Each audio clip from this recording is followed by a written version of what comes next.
Hello friends, स्वागत है आपका अपना चैनल आर यूनिक मस्ती में। 2018 एलपी टेक्नीशियन में जो पूछा गया था शिफ्ट 3 में जो भी क्वेश्चन पूछे गए थे, पूरा 75 क्वेश्चन का क्वेश्चन अब पूरा सभी का सॉल्यूशन एक एक क्वेश्चन का सॉल्यूशन लेके आ गया हूँ। तो आप पूरा वीडियो पे बने रहिए और आपको बहुत बेहतरीन आपको इस वीडियो से फ़ायदा होगा आपको। और जो मैं एक सिलेक्टेड स्टूडेंट हूँ, तो जो भी अपने तरफ से और भी जो खास अप्रोच एग्जाम में अपनाए जाते हैं वो भी बताऊंगा।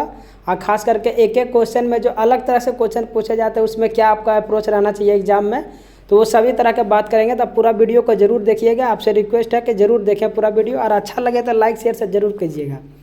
चलिए देखिए, पहला क्वेश्चन आपका बोल रहा है, पहला क्वेश्चन है कि दिल्ली की राजधानी कोलकाता से दिल्ली कब स्थानांतरित की गई थी। ये क्वेश्चन हिस्ट्री से पूछा गया था। तो दिल्ली से कोलकाता कब स्थानांतरित की गई थी? ऑप्शन है आपका 1910, 1912, 1905 या 1911।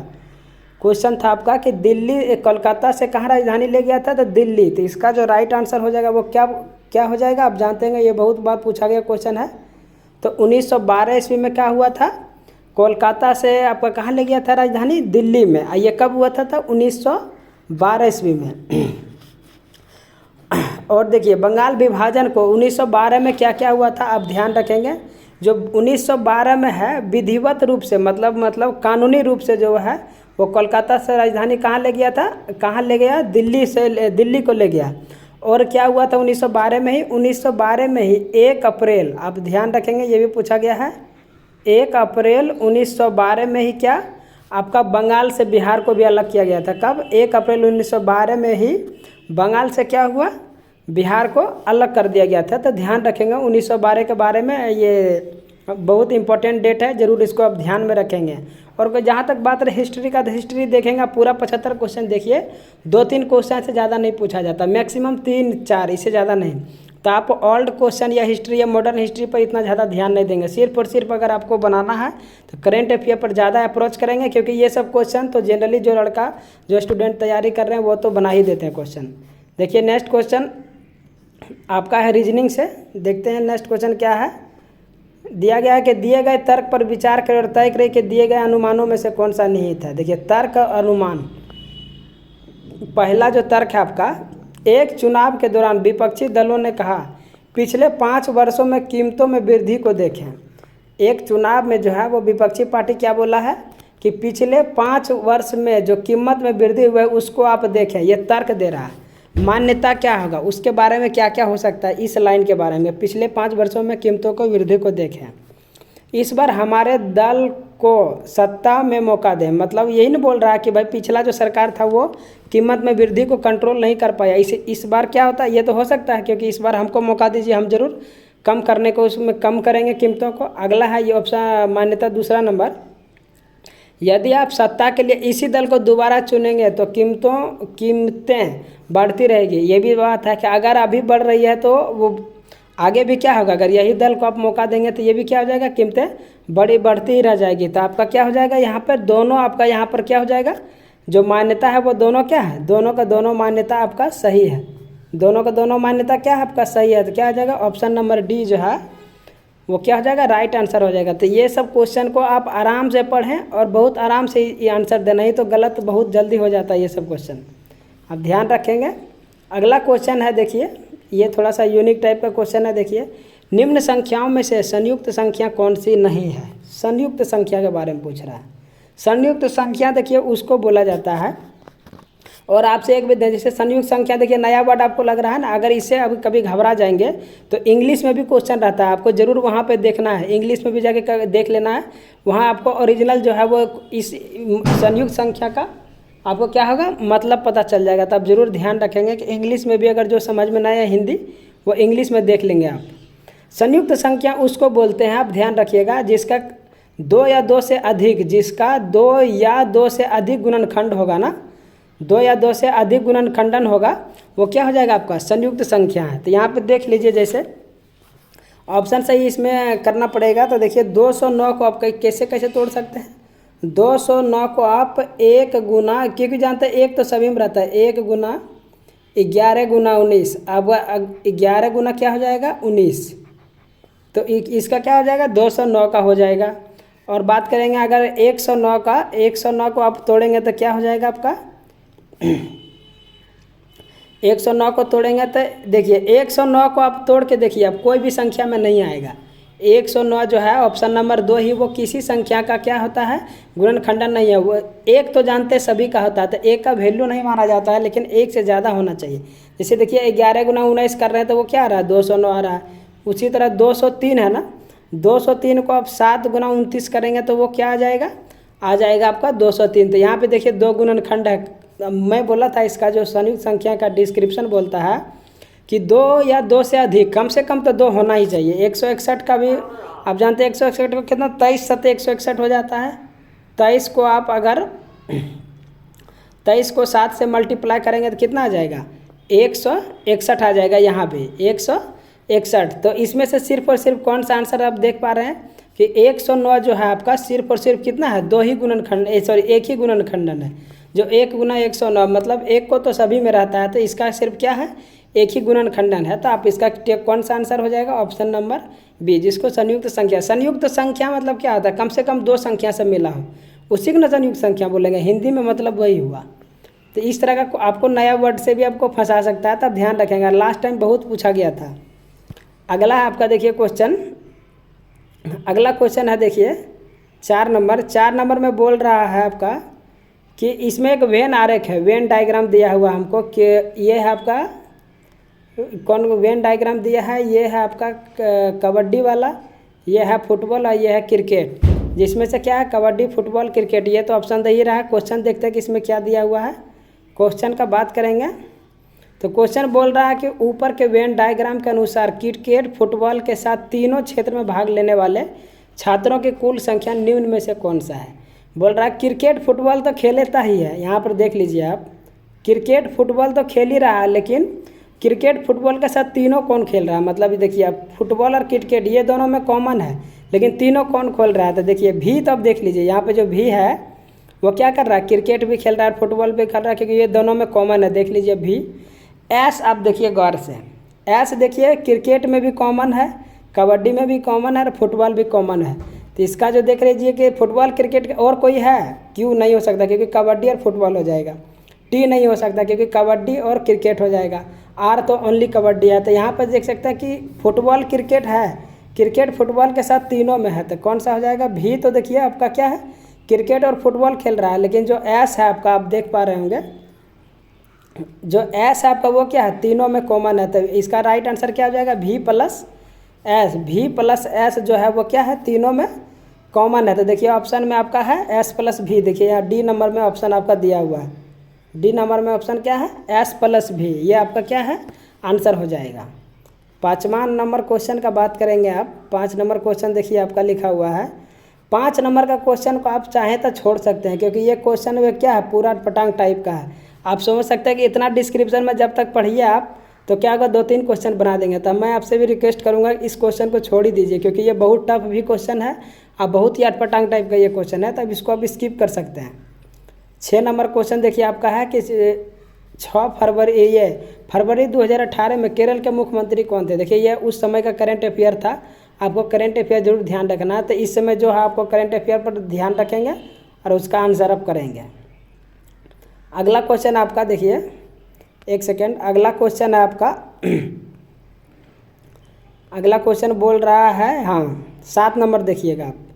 7 नंबर क्वेश्चन बोल रहा है कि उस रूसी वैज्ञानिक का नाम बताएं जिसने यह प्रतिपादित किया कि तत्वों का जो गुण धर्म है वो परमाणु द्रव्यमान के अनुसार करता है। किसके अनुसार, परमाणु द्रव्यमान के अनुसार जो है वो तत्वों का वो बनाया। ये तत्वों का क्या किया था, क्या तत्वों का आवर्ती बताया था। कौन सा, मेंडलीफ, जेतसेव, मार्कोविनिस या जेलेंस्की। तो इसका राइट आंसर आप जानते हैं कौन सा है। इसका राइट आंसर मेंडलीफ ने ही बताया था कि जो तत्वों का जो ये आधुनिक आवर्त सारणी में किस पर है, परमाणु संख्या पे। लेकिन जो फर्स्ट बार दिया था आवर्त सारणी किसने दिया था, मेंडलीफ ने। ये किसके शुरू किया था कि बोला था कि परमाणु का जो है जो तत्व है वो परमाणु द्रव्यमान पर ही पूरी तरह से डिपेंड करते हैं। जो कि क्या हुआ, बाद में मोसले ने एक आधुनिक आवर्त सारणी दिया और जो अभी तक वो प्रेजेंट में भी चल रहा है। तो इसका क्या हुआ था, इसका जो राइट आंसर हो जाएगा कौन सा हो जाएगा, मेंडलीव। समझ गए होंगे।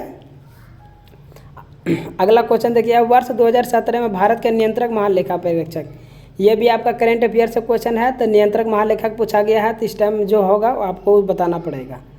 आप ध्यान रखेंगे। 9 नंबर क्वेश्चन बोल रहा है आपका, ये देखिए बहुत अच्छा क्वेश्चन है रीजनिंग में, कि 15 मार्च 2020 में को कौन सा दिन होगा। हम ये देखिए, आप जानते हैं कि इसका बहुत लोग शॉर्टकट या कोड याद करके क्वेश्चन का आंसर करते हैं, लेकिन बेसिक फार्मूला जरूर याद रखना चाहिए, क्योंकि एग्जाम में आप ध्यान रखेंगे उस समय प्रेशर बहुत होता है, तो बहुत बार कोड क्या होता है मिसिंग हो जाता है। तो आप ज़रूर ध्यान रखिएगा कि बेसिक ज़रूर आपको आना चाहिए। अगर बाय चांस आपको कोड इधर उधर हो रहा है, ध्यान से नहीं आ रहा था, अगर बेसिक आपको आएगा तो क्या करेंगे आप आराम से आंसर कर सकते हैं। नहीं तो क्या होता है बहुत बार ट्रिक के चक्कर में क्वेश्चन भी गलत हो जाता है। तो देखिए 15 मार्च 2020 का बात कर रहा है ना, इसको देखिए इतना ऐसे बना लीजिए। बेसिक तो बहुत है कि पहला नंबर क्या बोल रहा है 2020, मतलब इसमें कितना साल दिया हुआ है, देखिए 2000 इस वर्ष है, 2000 है, क्योंकि 2020 मार्च 2020 है, तो पहले तो 2000 हो जाएगा। पहले क्या हो जाएगा आपका एक सेकेंड, पहला क्या हो जाएगा 2000, उसके बाद क्या होगा, क्योंकि 15 मार्च 2020 में है, तो 2020 में तो कितना महीना है, 2 महीना और 15 दिन, 2.5 महीना, लेकिन कितना तक लास्ट तो 2019 से ख़त्म हुआ ना, क्योंकि 2000 में कितना है 15 मार्च 2020, तो समझ गया 19 वर्ष हो जाएगा आपका। प्लस आप ध्यान रखेंगे कि इसमें कितना 15 मार्च, तो यहाँ पे 2 माह भी हो जाएगा, 2 माह हो जाएगा, और आपका कितना लिखा हुआ है लास्ट में 15 मार्च है 15 दिन। बस इसी का क्या करना है आपको, सभी का जितने भी इसमें लिखा हुआ है वो क्या करेंगे, विषम दिनों की संख्या निकालेंगे। विषम दिन क्या होता है, विषम दिन उसको बोलते हैं जो कोई भी संख्या है जिसमें अगर 7 से डिवाइड करते हैं जो हमको शेष बचता है वही आपका विषम दिन है। तो 2000 में आप क्या करेंगे, आप जानते हैं कि जो 2000 होता है जो ईस्वी होता है उसमें 4 से डिवाइड करते हैं, लेकिन जो वर्ष होता है वहाँ पर क्या डिवाइड करते हैं हम लोग 7 से डिवाइड करते हैं। यहाँ पर क्या करते हैं सभी में 7 से डिवाइड करते हैं, जो वर्ष रहता है उसमें हम लोग कितना से डिवाइड करते हैं, जैसे 2000 यहाँ पे 2000 वर्ष है ना, 2000 वर्ष में हम लोग क्या करेंगे तो 4 से डिवाइड करेंगे, तो 4 से डिवाइड कट जाएगा, तो यहाँ पर क्या होगा विषम दिनों की संख्या 0 हो जाएगा। तो उसी तरह 19 वर्ष में आपको विषम दिनों की संख्या निकालना है। तो देखिए 19 में 19 से विषम 7 से डिवाइड कर देंगे तो रॉन्ग हो जाएगा आपका। यहाँ पर क्या करना पड़ेगा, देखिए 19 वर्ष तो है ही, लेकिन आप देखिए 2000 से जब 2019 तक जाइएगा, क्योंकि 2020 का चर्चा कर रहा था, 2004 भी आएगा, 2008 भी आएगा, 2012 आएगा, 2016 आ जाएगा, क्योंकि 2020 में गए नहीं। आप जानते हैं कि एक साल से जब दूसरे साल में जाते हैं तो मात्र एक दिन बढ़ता है। मान लीजिए 1 जनवरी 2017 को कितना हो जाएगा आपका सोमवार है, तो वही 1 जनवरी 2018 को क्या हो जाएगा मंगलवार, जस्ट क्या होगा एक दिन बढ़ेगा। कितना बढ़ेगा, एक दिन बढ़ेगा। लेकिन आपका अगर वहाँ पर जैसे मान लीजिए कि 2019 से 2000 अगर 20 बात कर लेंगे, 2020 से 2021 में जाएंगे तो यहाँ कितना दिन बढ़ जाएगा, यहाँ 2 दिन बढ़ेगा, क्योंकि 2020 में जो 29 दिन का फरवरी आता है इसी कारण एक दिन प्लस हो जाता है, क्योंकि साल बदलने में एक ही दिन चेंज होता है, लेकिन अगर 29 फरवरी का कितना हो जाता है 2 दिन चेंज होता है। तो आप ध्यान रखेंगे। तो इसको कैसे बैठा देंगे, 2000 का ख़त्म हो गया, ये 19 वर्ष तो होगा प्लस 19 साल है तो 19 को विषम दिन होगा, लेकिन 4 और उसमें ऐड करना पड़ेगा, क्योंकि 4 ये भी क्या होता है विषम दिन होगा। और इसे किसे डिवाइड करेंगे 7 से डिवाइड कर देंगे। फिर अगला क्या है आपका 2 माह था, 2 माह में कितना होगा, देखिए 15 मार्च है तो क्या होगा पहले जनवरी होगा फिर फरवरी होगा, लेकिन 2020 के बात कर रहा है तो जनवरी में कितना दिन होता है 31 दिन, आपका फरवरी में 29 दिन होगा। क्यों, क्योंकि 2020 चल रहा है, 4 से कटेंगे तो पूरा कट जाएगा। तो इससे भी 7 से डिवाइड देंगे, लास्ट में 15 बच रहा है, 15 को 7 से डिवाइड देंगे, बस इतना सा कर देंगे, सॉल्व हो गया। क्योंकि ये बेसिक से मैं बता रहा हूँ, ये तो कोई ट्रिक नहीं है, इतना करेंगे आपका आंसर आ जाएगा। जैसे 19 4 23 में से 7 से डिवाइड करेंगे तो यहाँ 2 आ जाएगा आपका विषम दिन की संख्या। 29 31 29 में डिवाइड करेंगे तो यहाँ कितना आ जाएगा आपका शेष 4 आ जाएगा। आप 7 में से 15 में देंगे तो 1 आ जाएगा, कितना होगा 4, ऐसा को जोड़ दीजिए 4 2 4 6 और 1 7, मतलब टोटल मेरा 7 आ गया।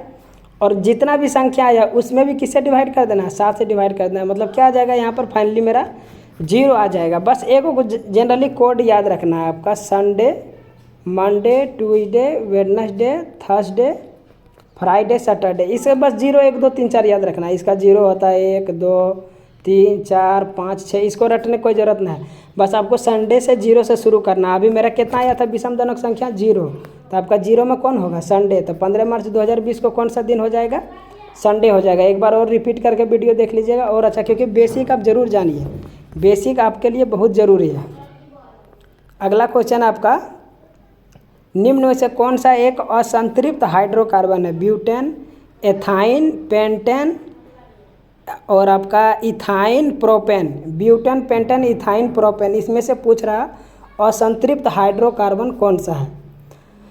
तो देखिए इसका जो आंसर हो जाएगा वो एथाइन हो जाएगा। लेकिन आप ऐसे याद करके नहीं याद कर सकते हैं कि असंतृप्त हाइड्रोकार्बन इसमें से एथाइन है या ब्यूटेन है या पेंटेन है या प्रोपेन है। इसके लिए क्या होगा, पूरा आपको प्रोसेस जानना पड़ेगा कि इथाइन किसको बोलते हैं। उसके लिए जानने के लिए आपको जो है वो एल्केन, एल्किन और एल्काइंस, ये तीनों अगर चीज़ आपको आते हैं तो आप बहुत आराम से इजी आंसर कर सकते हैं। जैसे आपका जो एथाइन है वो किसके अंदर आता है? एल्काइन के अंदर, जिससे CN, जिसका फार्मूला आता है CnH2n-2। आप बहुत बार जानते होंगे इसको, CnH2n-2, इसी के अंदर आता है आपका असंतृप्त हाइड्रोकार्बन। और एथाइन का जो बोलता है, एथाइन में जो ये है कि ये एलिफेटिक हाइड्रोकार्बन का क्या है, 2 कार्बन परमाणुओं के बीच द्विबंधन या त्रिबंधन होता है, जो असंतृप्त हाइड्रोकार्बन कहते हैं। असंतृप्त हाइड्रोकार्बन का पहला जो इसका रूल बोलता है, पहला नियम बोलता है कम से कम 2 को बंधन होगा, नहीं तो कितना बंधन होगा?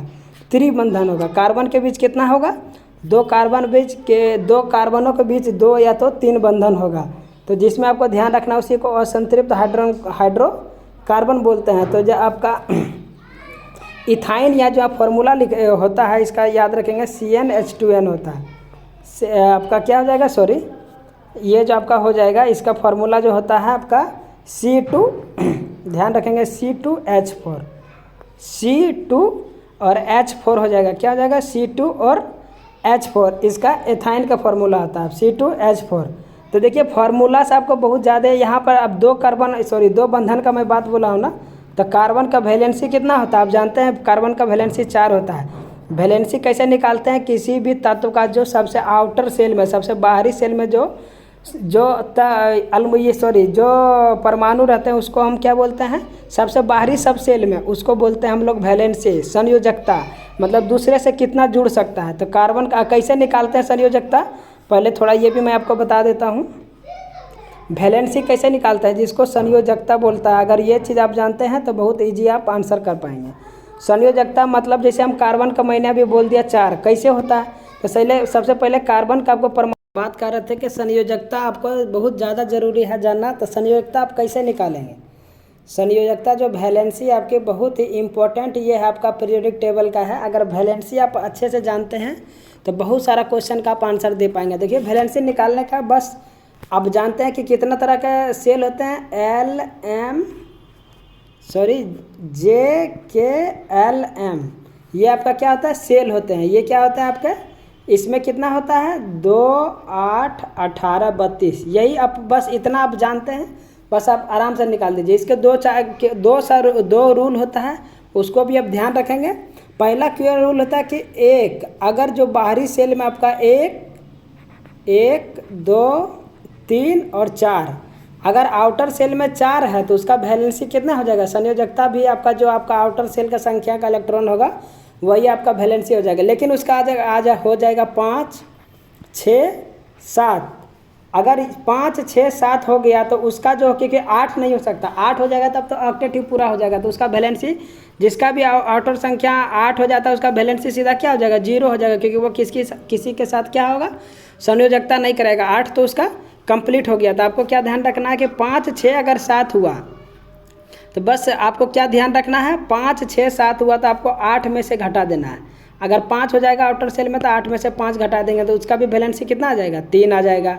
अगर 6 रहेगा तो 8 में से 6 घटा देंगे तो भी इसका क्या आ जाएगा? वैलेंसी 3 आपका कितना हो जाएगा? 2 हो जाएगा।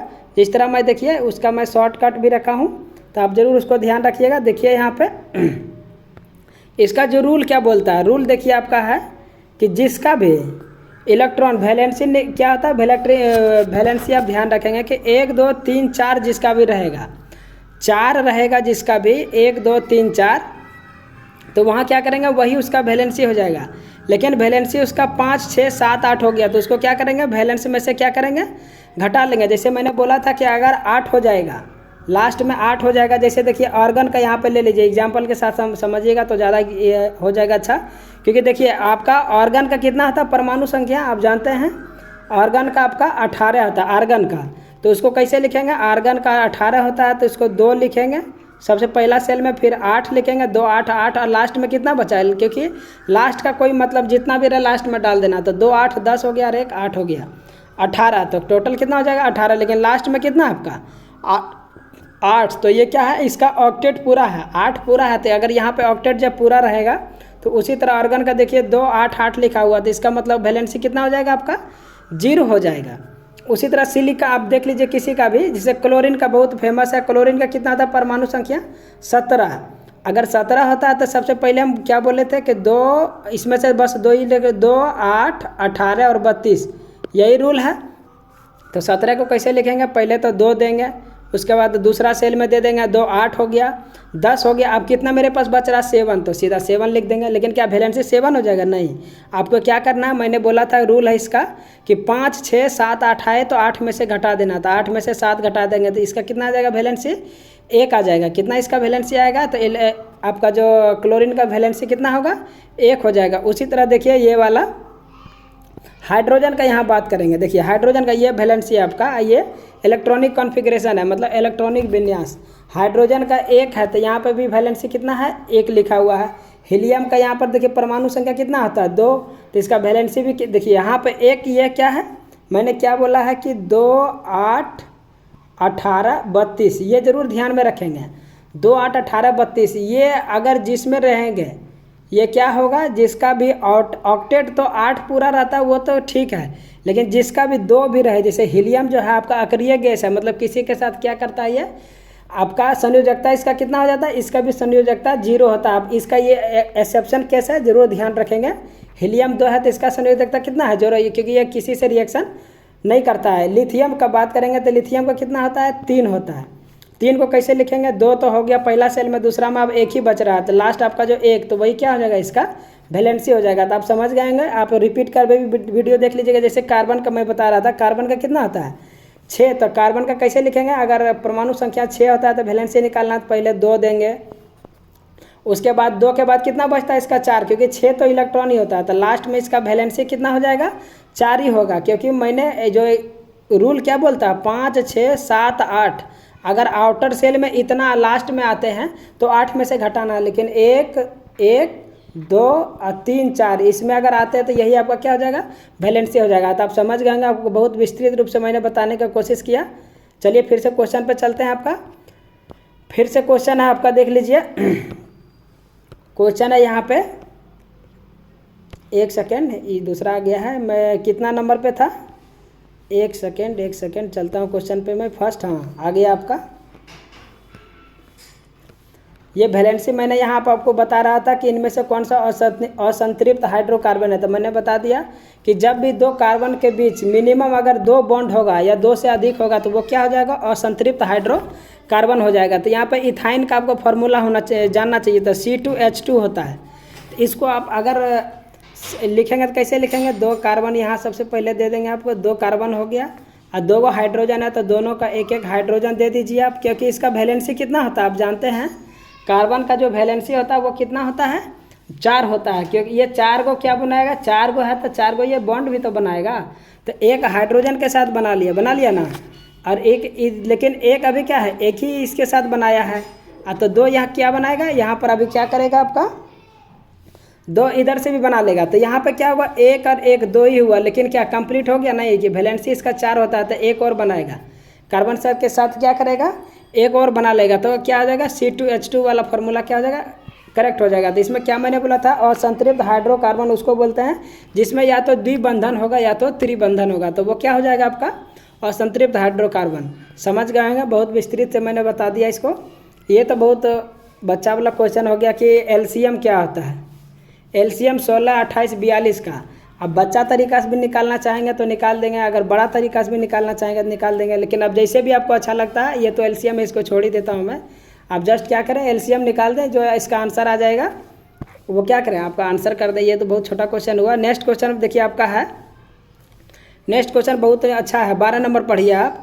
निम्नलिखित में से किससे पुलों, लोहे के जंगले, मतलब जो हम लोग गेट में केवाड़ी लगाते हैं उसका बात कर रहे हैं, विंडो में जो लोहा का लगा रहता है, या धातुओं से बनी सभी वस्तुओं को किससे नुकसान पहुंचता है।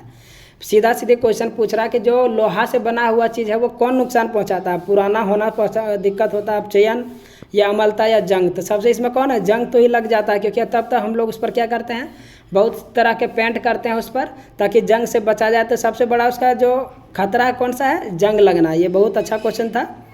अगला क्वेश्चन आपका 13 नंबर क्वेश्चन बोल रहा है आपका, नीचे दिए गए विकल्पों में से संबंधित शब्दों का चयन करें। परिवहन, क्या लिखा हुआ है, परिवहन माल। अब बैंक का क्या होगा, धान, डॉलर, रुपया, पाउंड। ये सब तो देखिए क्या है, जैसे डॉलर क्या अमेरिका का है, रुपया भारत का है, पाउंड किसका है तो ब्रिटेन का है। लेकिन बैंक में क्या जमा रहता है, इसका तो मेन काम है धान में तो डॉलर, रुपया, पाउंड जो भी रहेगा सभी जमा रहेगा बैंक में आपका। तो इसका राइट आंसर जो क्या हो जाएगा, धन होगा। नेक्स्ट क्वेश्चन आपका, उस चित्र का चयन करें जो अनुसरण करता है। सही चित्र का चयन करना है। तो देखिए आपका कैसा, सबसे पहले देखिए ये कैसा है, ऐसा। तो आप कैसे बन गया है, तो इस तरह का। ये पहले क्या है, पहले ये वाला है, तो आपकी कैसा बन जाएगा, इस तरह। बस आपको बस इस जो जैसे बोल रहा है उसी लॉजिक से मारना। फर्स्ट था ऐसे, तो ऐसी तरह दिखाया, फर्स्ट में ये वाला आ गया, तो दूसरा बार क्या आ जाएगा, इस तरह से जो आपका होगा वो क्या हो जाएगा आपका, सॉरी एक मिनट, ये यहाँ पे क्या है, फर्स्ट ऐसा है इस तरह का है, तो कैसा हो गया, इस तरह का। आपका पहला कैसा है, तो ऐसा इस तरह का है ना, तो आपकी वाला आंसर कैसा हो जाएगा, इस तरह का हो जाएगा। जस्ट जैसे जो बोल रहा है उस तरह का आपको उलट देना है। तो यहाँ पे देख लीजिए 14 नंबर का कौन सा आपका जस्ट उल्टा उसका क्वेश्चन में है, इस तरह का उल्टा का इस तरह कौन है, देख लीजिए एक ही को लग रहा है आपका, option number C. Option number क्या हो जाएगा, सी आपका करेक्ट आंसर हो जाएगा, ऑप्शन नंबर सी में 3 नंबर दिया हुआ है। नेक्स्ट क्वेश्चन पे चलते हैं आपका।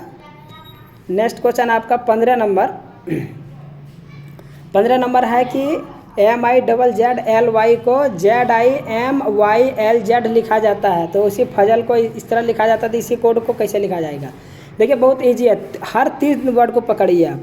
MIZ तो क्या क्या कर दिया, ZIM, देखिए ZIM, फिर ZLY तो फिर उल्टा लिख दिया YLZ, देखिए YLZ। यहाँ पे देखिए PUZ तो ZUP कर दिया, फिर ZLE तो यहाँ पे क्या कर दिया, पहले ELZ तो ELZ।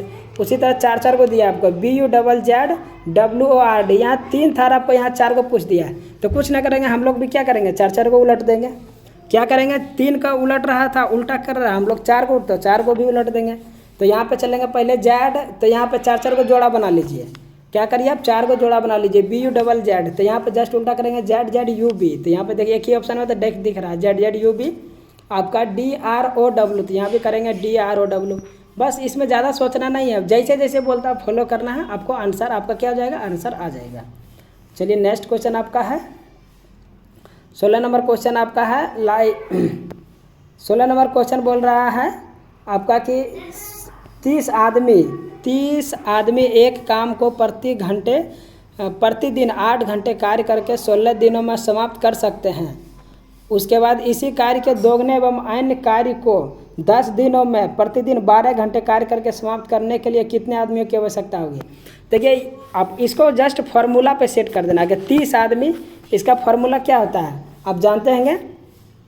तो देखिए इसका ऑप्शन किस तरह का दिया हुआ, आप ज़रूर उसको ध्यान रखिएगा। ऑप्शन देखिए आपका दिखाता हूँ, ऑप्शन ही बहुत ही अच्छा इसका ऑप्शन दिया हुआ है, जो कि बहुत ईजी वे में आप आंसर इसका कर सकते हैं। यहाँ पे देखिए इसका ऑप्शन दिया हुआ है, हाँ ऑप्शन देखिए ये आपका रहा। उपर्युक्त क्या पूछ रहा, उपर्युक्त प्रश्न का हल सही चरणों में नीचे दिए गए पर कर्मानुसार व्यवस्थित करें। तो पहले क्या दिया हुआ था इसका क्वेश्चन कि अगर सही चरणों में व्यवस्था करना, तो सबसे पहले उस क्वेश्चन बनाने के लिए क्या करेंगे, फार्मूला। तो देखिए सबसे पहले क्या फार्मूला लिखेंगे, M1 D1 H1, क्योंकि आदमी हो गया, ये दिन हो गया, ये घंटा हो गया, नीचे क्या हो गया काम, 1 काम, 2 काम, 5 काम। उसी तरह अगर 2 को दिया हुआ तो दूसरा आदमी, फिर उसका D2 लिख देंगे, फिर H2 और W2। ये क्या, ये तो इसका बेसिक फार्मूला है। क्या इसका, ये तो बेसिक फार्मूला है जो C नंबर था। सबसे पहला क्या काम करेंगे, C करेंगे। उसके बाद उसमें क्या क्वेश्चन में दिया था कि 30 आदमी 16 घंटा 8, तो सबसे पहले मैन के जगह मैन बैठा दिया। दिन, और आपका कितना काम है, x काम है। दूसरा मैं बोल रहा था कि आपका M2 12 और 10, ये M2 निकालना था, उसमें पूछा गया था, तो M2 आपका निकालना ही है, D2 12 था, 10 था, W2 मतलब जस्ट आपको क्रम से व्यवस्थित करना है। तो एक नंबर के बाद दूसरा कौन सा काम करेंगे, दूसरा वाला ये करेंगे।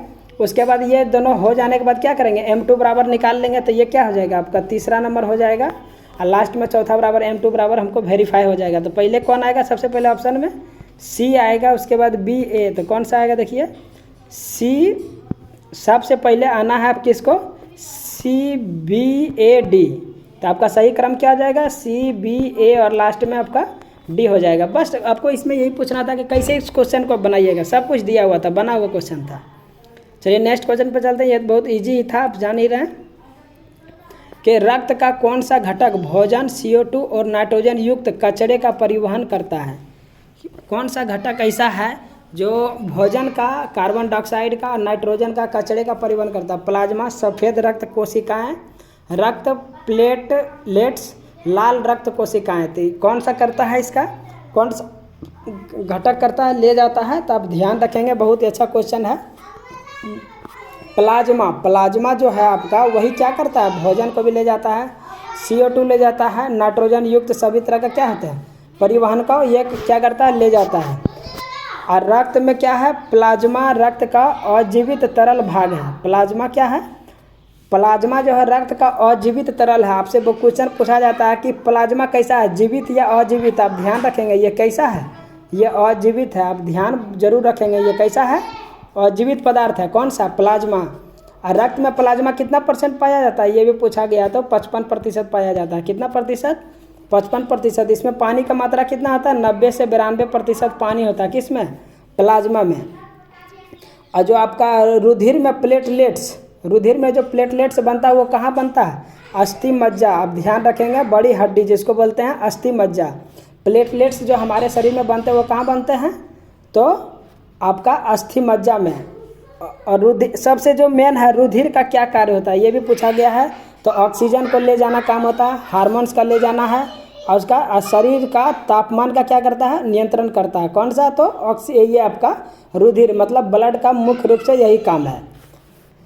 चलिए नेक्स्ट क्वेश्चन पे चलते हैं, तो आप समझ गए होंगे कि प्लाज्मा का क्या क्या काम है। प्लेटलेट्स जो कहाँ बनता है, तो अस्थि मज्जा में बनता है। लाल रक्त कोशिकाएं कितना दिन होता है, आपका 120 दिन का इसका काल होता है। सफ़ेद रक्त कोशिकाएं कितना होता है, 2 से 4 दिन तक रहता है। इसका जो जीवन काल रहता है, मतलब 2 से 4 दिन में क्या होगा, ये मर जाएगा। ये 120 दिन तक जिंदा रहता है लाल रक्त कोशिकाएं। चलिए नेक्स्ट क्वेश्चन पे चलते हैं। आपका नेक्स्ट क्वेश्चन है आपका, पानी से भरे एक गिलास में नींबू, पानी से भरे एक गिलास में रखा गया नींबू गिलास के बाहर देखने से वास्तविक आकार से ऊपर प्रतीत होता है, किस कारण से। आप देखेंगे कि ये गिलास है आपका, ये क्या है आपका गिलास है यहाँ पर, तो इसमें अगर आप नींबू डालेंगे तो ये लगेगा कि और नींबू ऊपर रखा हुआ है। इसका क्या कारण है, प्रकाश का परावर्तन, प्रकाश का विवर्तन, या प्रकाश का आंतरिक परावर्तन या अपवर्तन। तो ये जो कोई भी चीज़ ऊपर से नीचे आपको, आप अगर कुआं में देखेंगे तो लगेगा कि बहुत ऊपर यह है मेरा, तो ये क्या किस कारण होता है, प्रकाश का जो अपवर्तन होता है उसी कारण से हमको क्या दिखा देता है, जो भी चीज़ वो वास्तविक स्थिति से ऊपर दिखाई पड़ता है। पूर्ण आंतरिक परावर्तन कहाँ पे होता है, आप जानते हैं प्रकाश का आंतरिक परावर्तन किस में होता है।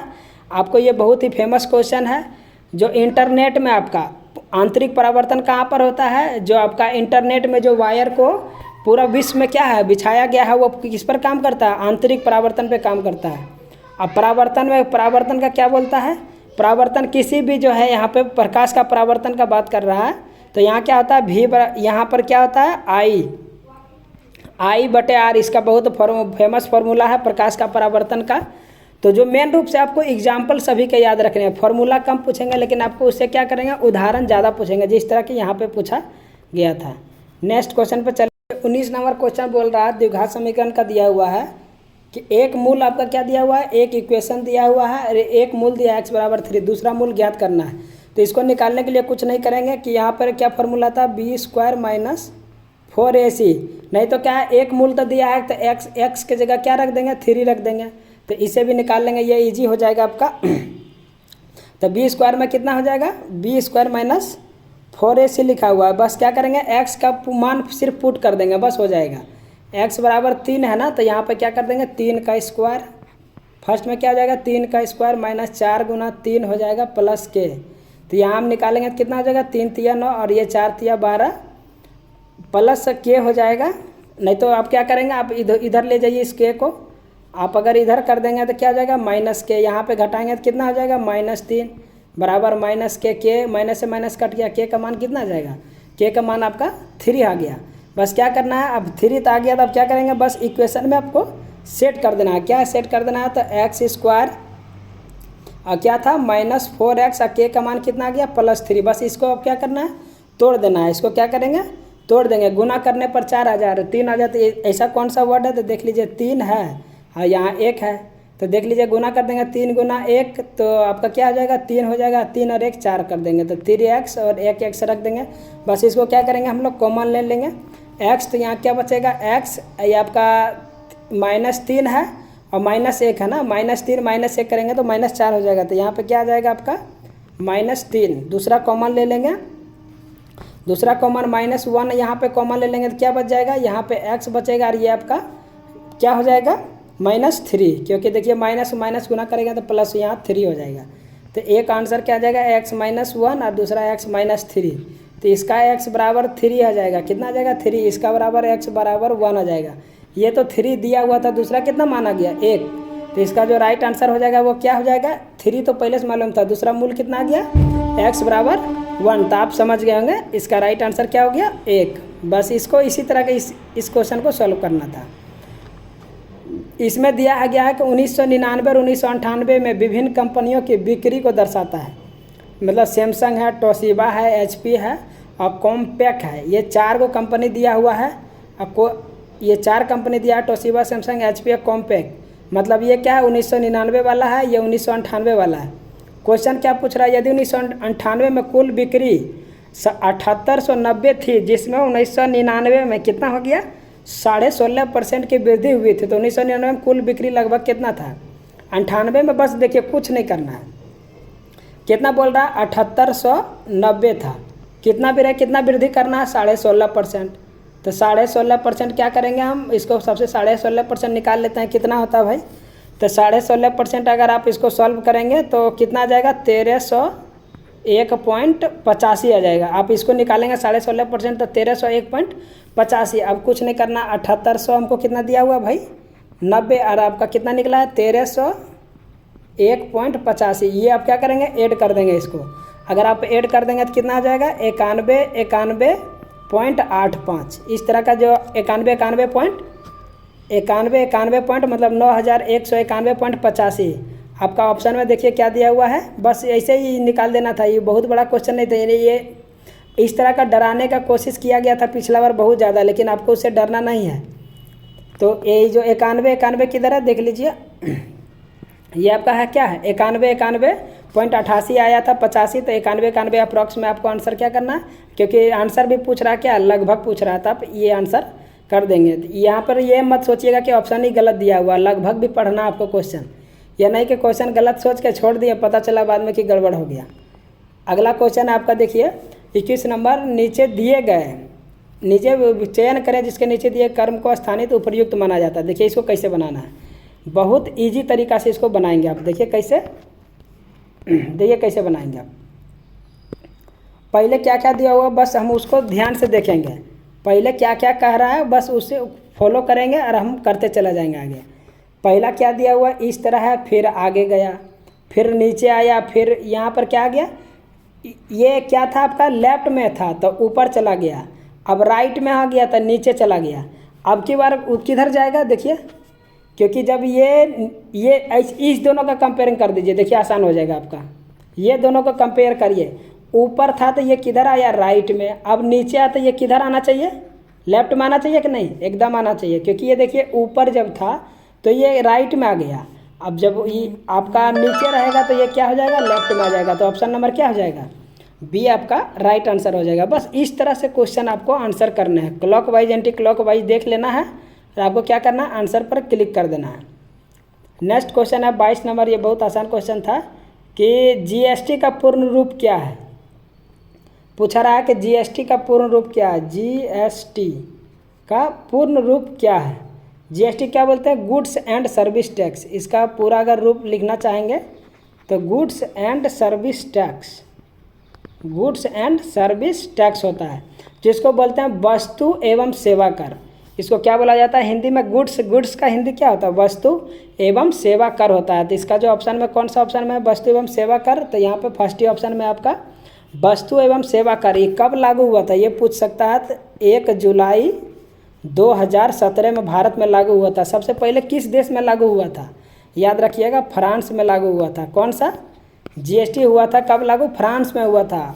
और कब लागू हुआ था? 1954 ईस्वी में। ये भी क्वेश्चन पूछा गया था कि सबसे पहले किस देश में जीएसटी लागू हुआ? तो फ्रांस में। आज हम लोग का जो संविधान संशोधन, कौन सा बिल में ये जीएसटी को संविधान संशोधन करके लागू किया गया है? तो 122वां संविधान संशोधन किया गया था जीएसटी लागू करने के लिए। किसमें? संविधान संशोधन 122वां था। और संशोधन अधिनियम कितना बन गया था? 101वां संशोधन अधिनियम बन गया था। अब दोनों में कन्फ्यूजन हो जाएगा। देखिए, जीएसटी के लिए 122वां संविधान संशोधन बिल लाया गया था और जो 101वां संविधान संशोधन अधिनियम बन गया। 122वां नंबर इसका मतलब हो गया 122वां बार संविधान संशोधन हो जाता था, लेकिन नियम के अनुसार वो कितना चला था? 101 पर बन कि बन कब गया था अधिनियम? तो 101 में संविधान संशोधन कौन हुआ था? 122 में। बस सीधे से आंसर क्या करेंगे? क्लिक कर देंगे, राइट, इसको आंसर मार देंगे। चलिए नेक्स्ट क्वेश्चन देखते हैं आपका।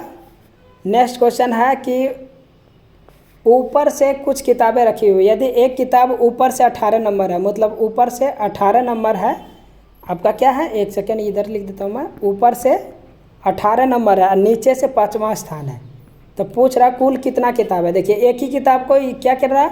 ऊपर से भी गिना जा रहा है, नीचे से गिना जा रहा है। किताब तो एक किताब ऐसा होगा जो 2 बार गिन रहा है, लेकिन 2 बार आपको नहीं गिनना है ना, एक ही बार गिनना है। तो इसको कुछ नहीं करना। 18 5 कितना होता है? 23 में से क्या करेंगे? 1 घटा देंगे। क्या आ जाएगा आंसर आपका? 22। तो राइट आंसर क्या आ जाएगा? और 22 क्यों आता है? मैंने इसलिए बोल रहा कि अब एक ही आदमी को 2 बार नहीं काउंट करना। ऊपर से भी 18 आ रहा है, नीचे से भी 5 आ रहा है, तो वहाँ क्या आ रहा है? एक ही बार 2 आदमी को काउंट नहीं करना है। तो कुल किताब 1 घटा देंगे तो क्या हो जाएगा आपका? 22। तो राइट आंसर हो जाएगा आपका 22। अगला क्वेश्चन देखिए, 24 नंबर है आपका। निम्नलिखित में से किस वैज्ञानिक ने पदार्थों के 5वीं अवस्था के लिए कुछ गणना की थी? 5वीं अवस्था का खोज किसने किया था? होमी भाभा, विक्रम साराभाई, या सत्येंद्र नाथ बोस, या सीवी रमन। तो इसका जो राइट आंसर हो जाएगा वो किसने जो आपका 5वां अवस्था किसने खोजा था? सत्येंद्र नाथ बोस। सत्येंद्र नाथ बोस। उस 5वां अवस्था का नाम क्या था? Bose Einstein condensate.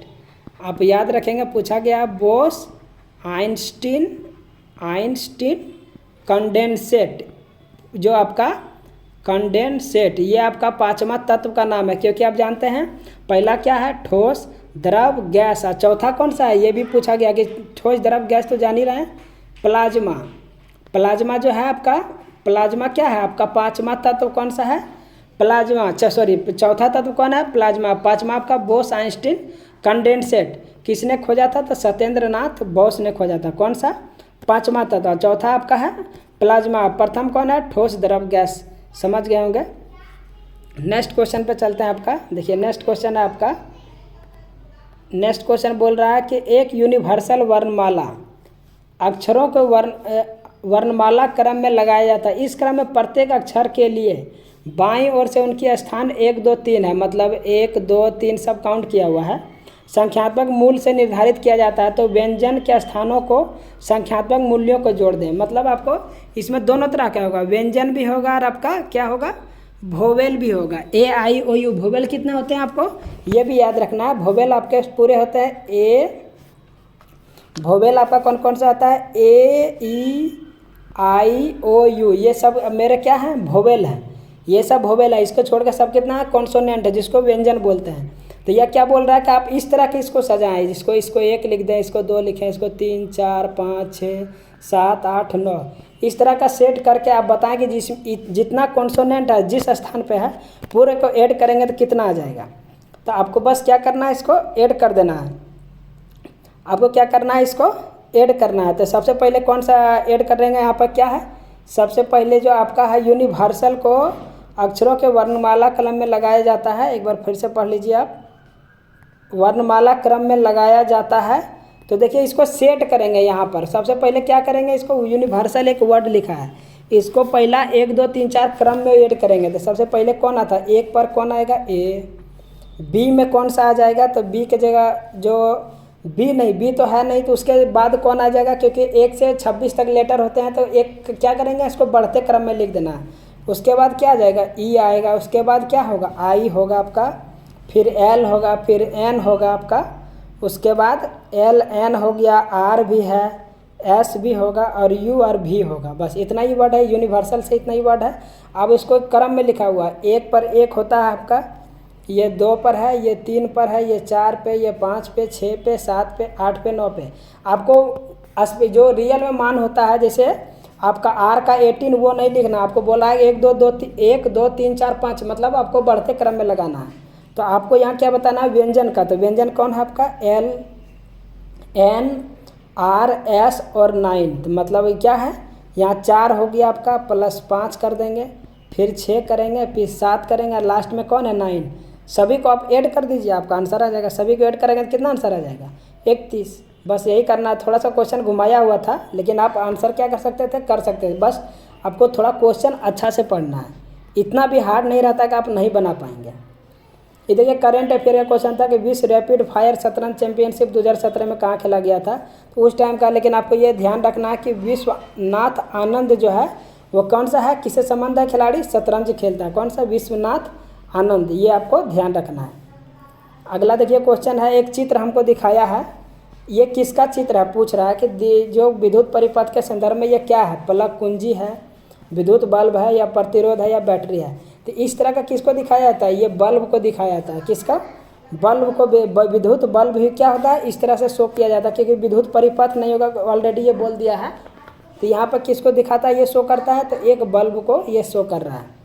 ये बहुत अच्छा छोटा क्वेश्चन था, ये इजी क्वेश्चन था। ये देखिएगा अच्छा क्वेश्चन आ गया कि श्री ने 2:39 40 सेकेंड में एक बल्ब स्विच ऑन किया। उसी दिन 12:30 34 सेकेंड बजे बंद कर दिया। बल्ब कितने समय तक जला। बस इसको क्या करना, समय निकालना है कि 2:39 40 सेकेंड में वो चालू किया और उसी दिन 12:30 34 सेकेंड में बंद कर दिया। तो देखिए ज़्यादा समय कौन है, बड़ा में से छोटा को घटा देंगे तो ये कितना आपका 12 मिनट, ये आपका 12 घंटा हो गया, तो ये 30 मिनट हो गया। उसके बाद सेकेंड हो गया आपका 34। पहला क्या है, इधर 2 घंटा हो गया, इधर 39 हो गया मिनट, और यहाँ पे क्या है 40 सेकेंड। तो बस इसको क्या करना है, घटा देना, आंसर आ जाएगा। जब 34 में से 40 घटाइएगा, नहीं घटेगा। तो इससे इसको क्या करेंगे, पैसा ले लेंगे, इससे इसको ले लेंगे। तो ये कितना देगा, ये मिनट है भैया, तो ये हमेशा 60 देगा, ना कि 1 दे देगा ये 29 हो जाएगा, ऐसा नहीं। अगर 1 भी देगा तो ये कितना हो जाएगा, 60 सेकेंड देगा, क्योंकि ये मिनट वाला है। ये आपका क्या है, ये घंटा है, ये मिनट है, ये सेकेंड है। तो 60 और 34 को ऐड करेंगे तो 7 और 34 को करेंगे तो कितना हो जाएगा, 94। 94 में से अगर 40 घटाएंगे तो कितना बच जाएगा आपका, कितना होगा, 54 होगा। कितना हो जाएगा, 54। अब यहाँ 1 मिनट इससे ले लिया, 30 मिनट था, तो यहाँ कितना हो गया 29 मिनट। 29 मिनट में से 39 मिनट घटेगा, नहीं घटेगा। फिर ये घंटा से 1 घंटा इसको पैंचा लगेगा, 1 घंटा मतलब 60 मिनट इसको दे देगा। 60 मिनट पहले था और फिर 29 मिनट आ गया था। 60 और 29 कितना होता है, 60 30 90 होता है, मतलब एक कम। 89 में से 39 घटा देंगे तो यहाँ पर कितना आ जाएगा, 50 आ जाएगा। यहाँ पर 1 दे दिया था तो 11 बचा था, 11 में से 2 घटा देंगे तो कितना हो जाएगा आपका, 9 हो जाएगा। 11 में से 2 घटाएंगे तो 9 हो जाएगा। तो मतलब राइट कितना देर घंटा जब बल्ब जला था, 9 घंटा 50 मिनट 34 सेकेंड। कौन सा आंसर है, देखिए 9 घंटा 50 मिनट, ऑप्शन नंबर ए में देखिए 9 घंटा 50 मिनट 54 सेकेंड जो आपका क्या हो जाएगा, आंसर हो जाएगा फर्स्ट वाला। तो बस इस तरह का क्वेश्चन को आंसर आपको करना था, 9 घंटा 50 मिनट 54 सेकेंड। अब इसी तरह का घटाएंगे जब भी इस तरह का क्वेश्चन आपसे पूछा जाएगा।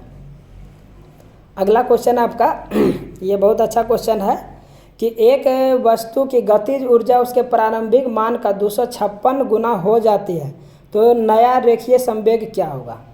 तो इसका क्या, बस आपको देखिए अगर आप फॉर्मूला याद रखते हैं तो नया रेखीय संवेग क्या होगा। फॉर्मूला आप याद रखते हैं तो कोई दिक्कत नहीं है, लेकिन इसका सीधा सीधा फॉर्मूला आप याद रखिए कि जो रेखीय संवेग बराबर होता है P बराबर √2 × m, और यहाँ पर क्या हो जाएगा, काइनेटिक ऊर्जा।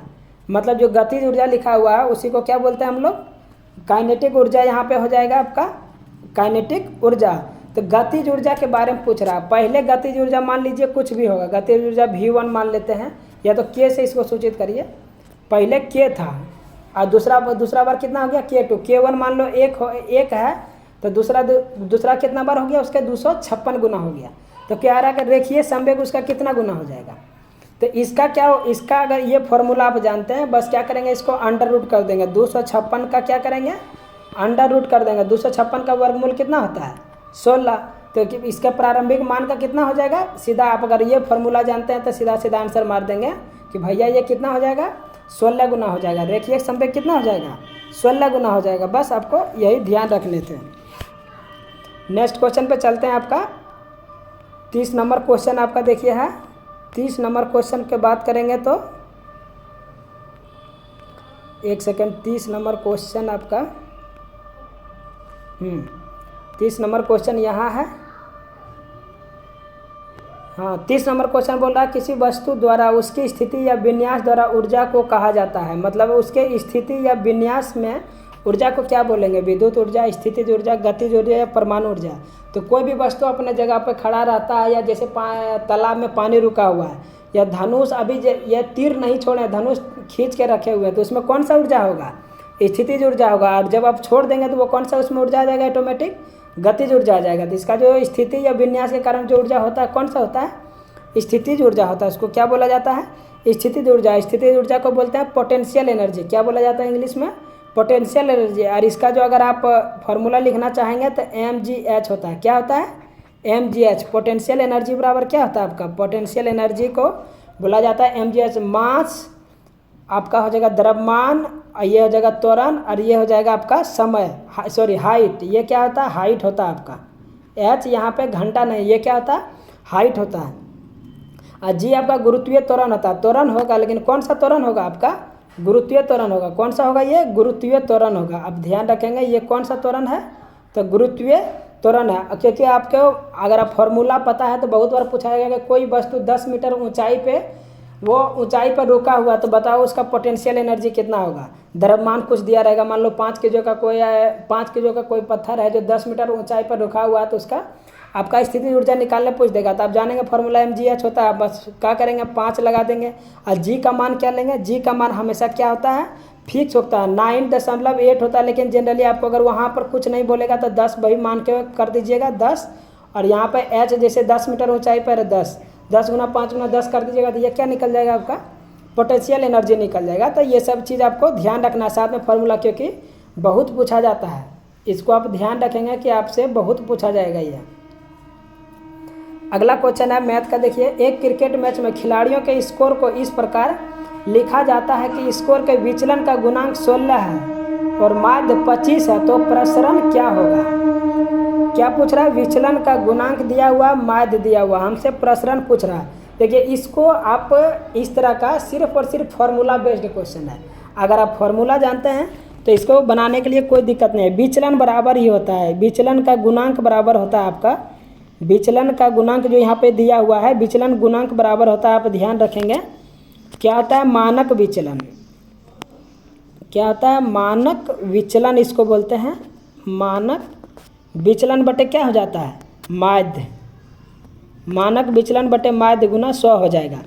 तो विचलन का गुणांक 16 दिया हुआ, माध्य दिया हुआ है, तो यहाँ से क्या निकाल लेंगे मानक, आपको मानक विचलन निकाल लेंगे। पहले हम क्या निकाल लेंगे, क्योंकि विचलन गुणांक दिया है आपको। मानक विचलन निकालने के लिए क्या करेंगे मानक विचलन, इसको शॉर्टकट में लिख लेते हैं मानक विचलन। मानक विचलन बराबर क्या हो जाएगा आपका, बस फार्मूला पे सेट कर देना है।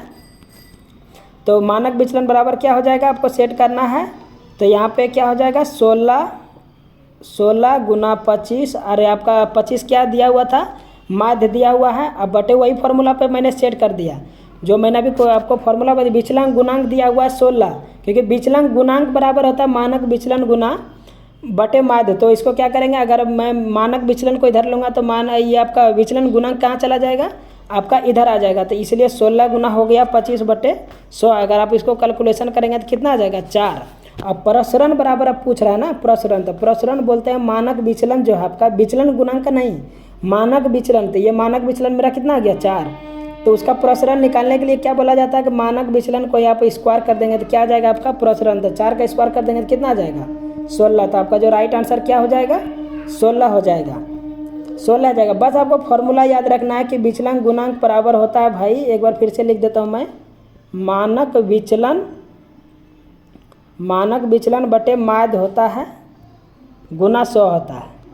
और आपका प्रसरण बराबर क्या होता है मानक विचलन का स्क्वायर होता है। मानक विचलन का क्या होता है प्रसरण बराबर मानक विचलन का स्क्वायर हो जाता है। मानक विचलन का आप स्क्वायर कर देंगे तो ये क्या निकल जाएगा आपका प्रसरण निकल जाएगा। तो बस आपको छोटा छोटा चीज़ ध्यान रखना है, छोटा छोटा चीज़ आप ध्यान रखेंगे तो आपको क्या हो जाएगा बहुत इजी बनाना होगा। लेकिन आपको छोटा छोटा चीज़ ध्यान रखना ही रखना है। फॉर्मूला आप अगर जानेंगे तो, नहीं तो क्या लगेगा ये क्वेश्चन तो बहुत टफ है, क्या दे दिया पता ही नहीं चलेगा आपको।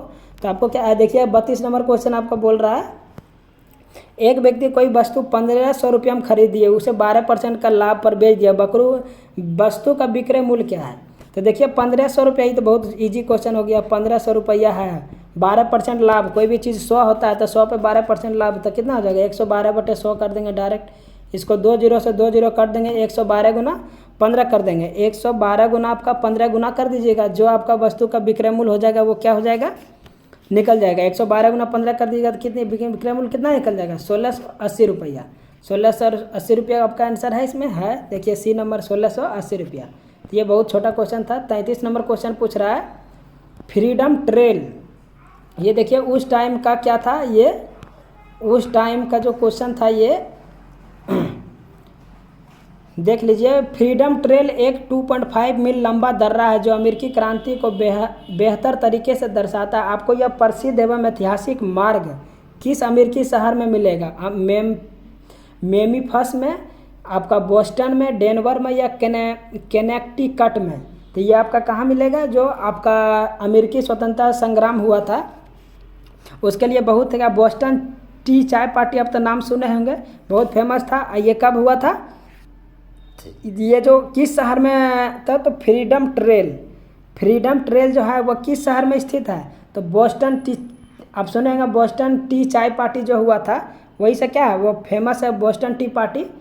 तो ये किससे संबंधित है, बोस्टन से, जो फ्रीडम ट्रेल का। आप ध्यान रखेंगे ये बहुत बार क्वेश्चन, ये बहुत यूनिक क्वेश्चन पूछा गया था, थोड़ा डीप से था, लेकिन आपको फिर भी क्या करना है, इस तरह के भी क्वेश्चन आपको करने हैं।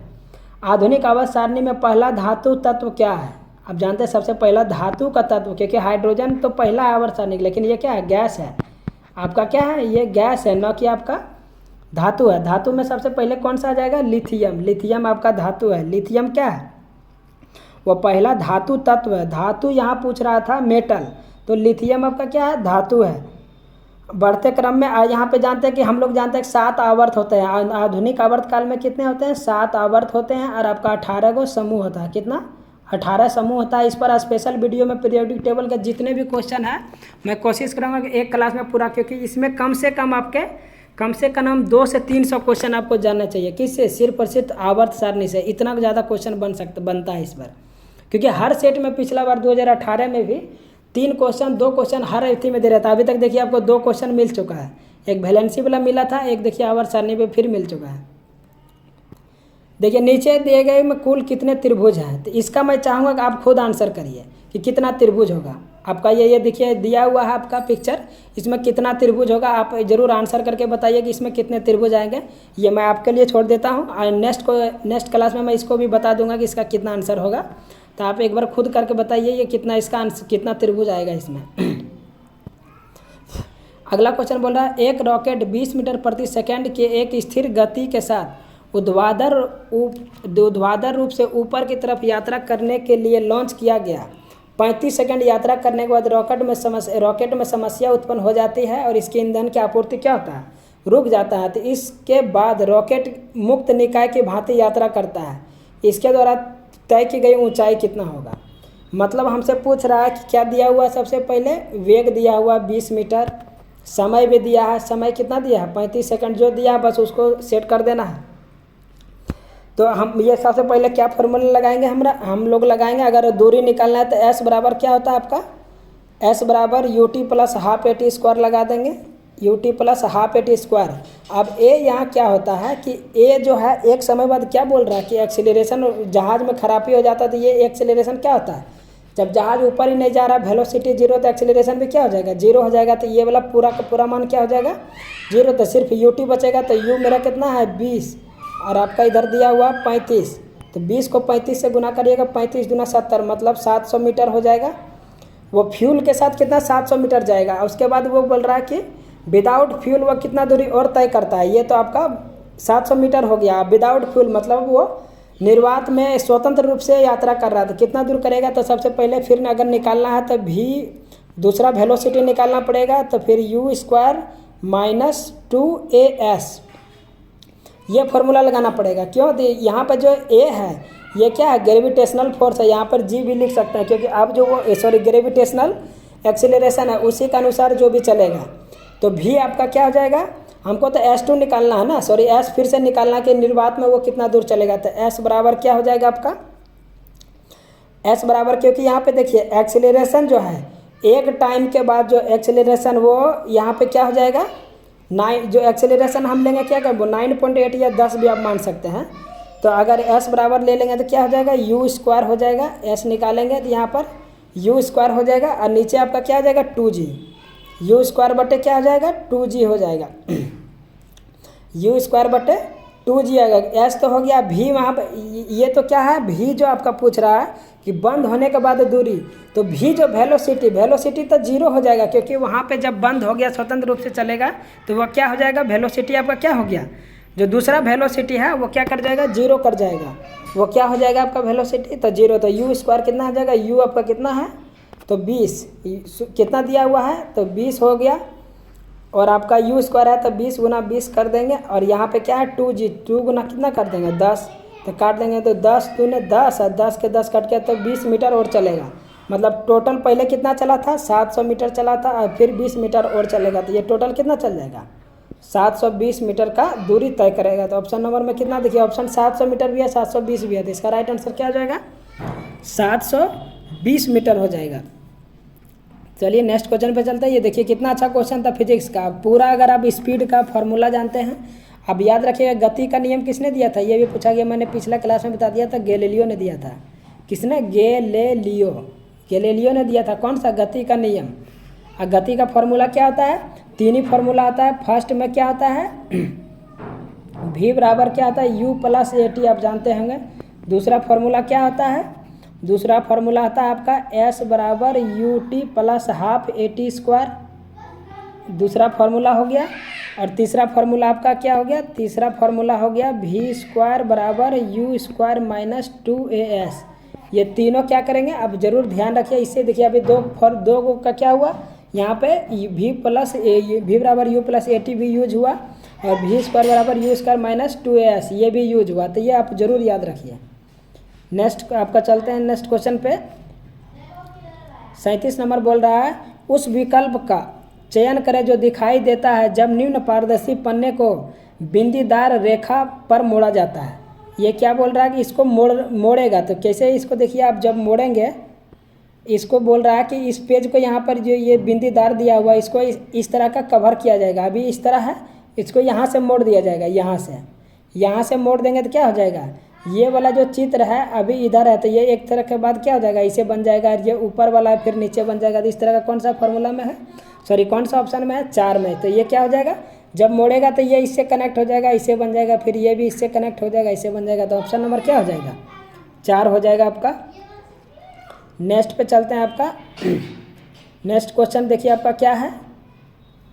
नेक्स्ट क्वेश्चन ये देखिए थोड़ा सा ज़्यादा कट गया है यहाँ पे, लेकिन मैं पढ़ देता हूँ आपके लिए कि लेड नाइट्रेट को जोरदार ढंग से गर्म करने पर क्या हो जाएगा, अगर लेड को बहुत जोरदार मतलब बहुत ज़्यादा गर्म करने पर निकलने वाला लाल भूरे रंग का गैस का नाम क्या होगा। लेड नाइट्रेट में जो है बहुत गर्म ज़्यादा करेंगे तो उसमें भूरे रंग का लाल रंग का एक गैस निकलेगा, उसको क्या बोला जाता है, nitric oxide, nitrogen dioxide, nitrogen pentoxide या डाई नाइट्रोजन ऑक्साइड। तो वो किस तरह का गैस निकलेगा, आप जरूर इसको ये देखिए, ये सब क्वेश्चन तो याद रखना थोड़ा मुश्किल होता है, फिर भी आपको थोड़ा अगर जो मेन रूप से अगर जो क्वेश्चन है, अगर आप उस तरह के कुछ निकलने वाली जैसे पानी में अगर क्लोरीन को मिला देंगे तो कौन सा गैस निकालेगा, या आपको क्लोरीन पे पानी डालेंगे तो कौन सा गैस निकलेगा, इस तरह के कुछ आपको इस तरह के याद भी करना, क्योंकि वो सभी क्वेश्चन डाल दिया जाता है और बहुत कम लड़का उसको बना पाते हैं।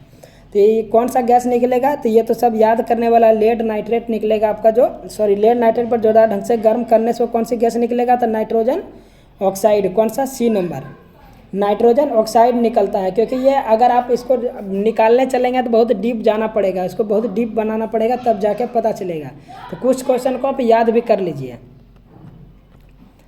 अब नेक्स्ट क्वेश्चन पे चलते हैं कि पूछ रहा है जब वायु में 0 डिग्री तापमान पर ध्वनि का गति कितना होगा। 0 डिग्री सेल्सियस कर देंगे तो ध्वनि का गति कितना होगा, 330 मीटर पर सेकेंड, 331 मीटर पर सेकेंड, या 330 मीटर प्रति सेकेंड, या 331 मीटर पर सेकेंड, कितना गति होगा 0 डिग्री सेल्सियस पे। तो ये सब देखिए याद करने की चीज़ है, आप याद रखिए। मैं 10-15 कम से कम 6-7 मान बता देता हूँ आपको। तो जो आपका इसमें जो हो जाएगा 331 मीटर प्रति सेकंड का गति हो जाएगा। ध्वनि का गति कितना हो जाएगा 0 डिग्री सेल्सियस पे 331 मीटर प्रति सेकंड से ये चलेगा। पारा में इसका याद रखिए, 2-4 आप जरूर याद रखिए। पारा में इसका गति जो ध्वनि का होता है वो 1450 मीटर प्रति सेकंड होता है। आपसे जल में जरूर याद रखिए, जल में भी पूछा गया है। तो जल का जो जल में चलता है 1483 का स्पीड से चलता है, 1483 मीटर पर सेकंड चलेगा आपका ध्वनि का स्पीड जल में। लोहा में भी पूछा गया है, तो लोहा का जरूर याद रखिए, ठोस करके पूछ सकता है या लोहा करके। तो लोहा में कितना होता है आपका 5130 मीटर प्रति सेकंड, 5130 मीटर प्रति सेकंड का स्पीड से क्या चलता है आपका लोहा में जो चलता है 5130 मीटर प्रति सेकंड। तो ये भी आप ध्यान रखेंगे। तो इस तरह का जो कुछ क्वेश्चन है इसको आपको क्या करना पड़ेगा, थोड़ा बहुत याद भी रखना पड़ता है इस तरह के क्वेश्चन को। तो आपको क्या हो जाएगा, अब याद रखेंगे पारा में कितना चलता है 1450, जल में 1483 और लोहा में 5130 मीटर प्रति सेकेंड। चलिए नेक्स्ट क्वेश्चन पे चलते हैं आपका। नेक्स्ट क्वेश्चन है आपका, देख लीजिए। नेक्स्ट क्वेश्चन जो आपका हाँ नेक्स्ट क्वेश्चन है आपका कि ये दिया हुआ है, दी गई तालिका में 4 विषय हैं, पी, सी, बी और एम 4 छात्रों WXYZ द्वारा प्राप्त अंकों का प्रतिनिधित्व करती है। प्रत्येक विषय में अधिकतम अंक 100 है। प्रत्येक विषय में अधिकतम अंक कितना है, तो 100 है। तो क्या पूछ रहा है भाई हमसे क्वेश्चन, यहाँ पूछ रहा है 4 छात्रों का जो है पीसी का औसत अंक 1 दशमलव स्थान तक पूर्णांकित है। मतलब पीसी का औसत अंक पूछ रहा है, पी और सी को। तो ये क्या है, मेरा पी है, ये सी है। तो इस दोनों को क्या करेंगे, सभी को ऐड करना पड़ेगा। तो क्या औसत अंक निकालने के लिए क्या करना है, सभी को जोड़ देंगे। तो 70 + 55 + 60 + 90 + 90 80 20 और 80, ये 8 को क्या करेंगे, ऐड कर देंगे। अगर आप 8 को ऐड कर देंगे तो क्या हो जाएगा, क्योंकि औसत पूछ रहा है पीसी का, बस जानते हैं औसत निकालने के लिए 545 है। इसको डिवाइड किससे दे देंगे, क्योंकि देखिए यहाँ पे 4 अंक है, 1 2 3 4 5 6 7 8, टोटल 4 और 4 कितने हो गया 8। तो 545 में से 8 से डिवाइड दे दीजिएगा तो 68.1। 68.1 मतलब कौन सा ऑप्शन में है, डी नंबर। देखिए कितना छोटा क्वेश्चन था, लेकिन इसको किस तरह से दिया गया है। तो इस तरह से क्वेश्चन को कंफ्यूज किया जाता है और आपको टाइम इसमें लगेगा, क्योंकि इसमें लगेगा आपको कहीं गलत तो मैं नहीं कर रहा हूँ। इतना छोटा क्वेश्चन है, लेकिन क्वेश्चन छोटा रहता है, बस घुमा के दिया हो रहता है। आप इस चीज़ को बहुत ज़्यादा ध्यान से देखेंगे। अगला क्वेश्चन है आपका, बायोमास की किस प्रक्रिया से उत्पन्न होती है। जो बायोगैस आप सुनेंगे, गोबर गैस किसी भी सड़ने गलने से जो बनता है बायोमास आपका किस प्रक्रिया के माध्यम से बनता है। तो बायोमास जो बनता है अवयवी किण्वन प्रक्रिया से। कौन सा, ऑप्शन नंबर डी, अवयवी जो है किण्वन के प्रक्रिया से क्या करता है, बायोमास जो है वो बायोगैस में तब्दील हो जाता है। कौन सा, अवयवी किण्वन। ये तो देखिए उस टाइम का करेंट अफेयर था, तो करेंट अफेयर को आप छोड़ सकते हैं। नेक्स्ट क्वेश्चन पर चलेंगे। क्या क्रम में दी गई आकृतियों में से सबसे भिन्न आकृति का चयन करें।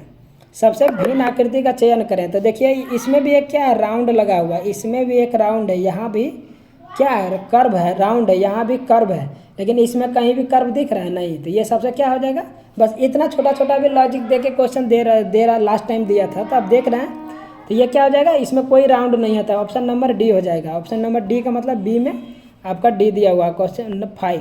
तो इस तरह का भी क्वेश्चन पूछा गया था।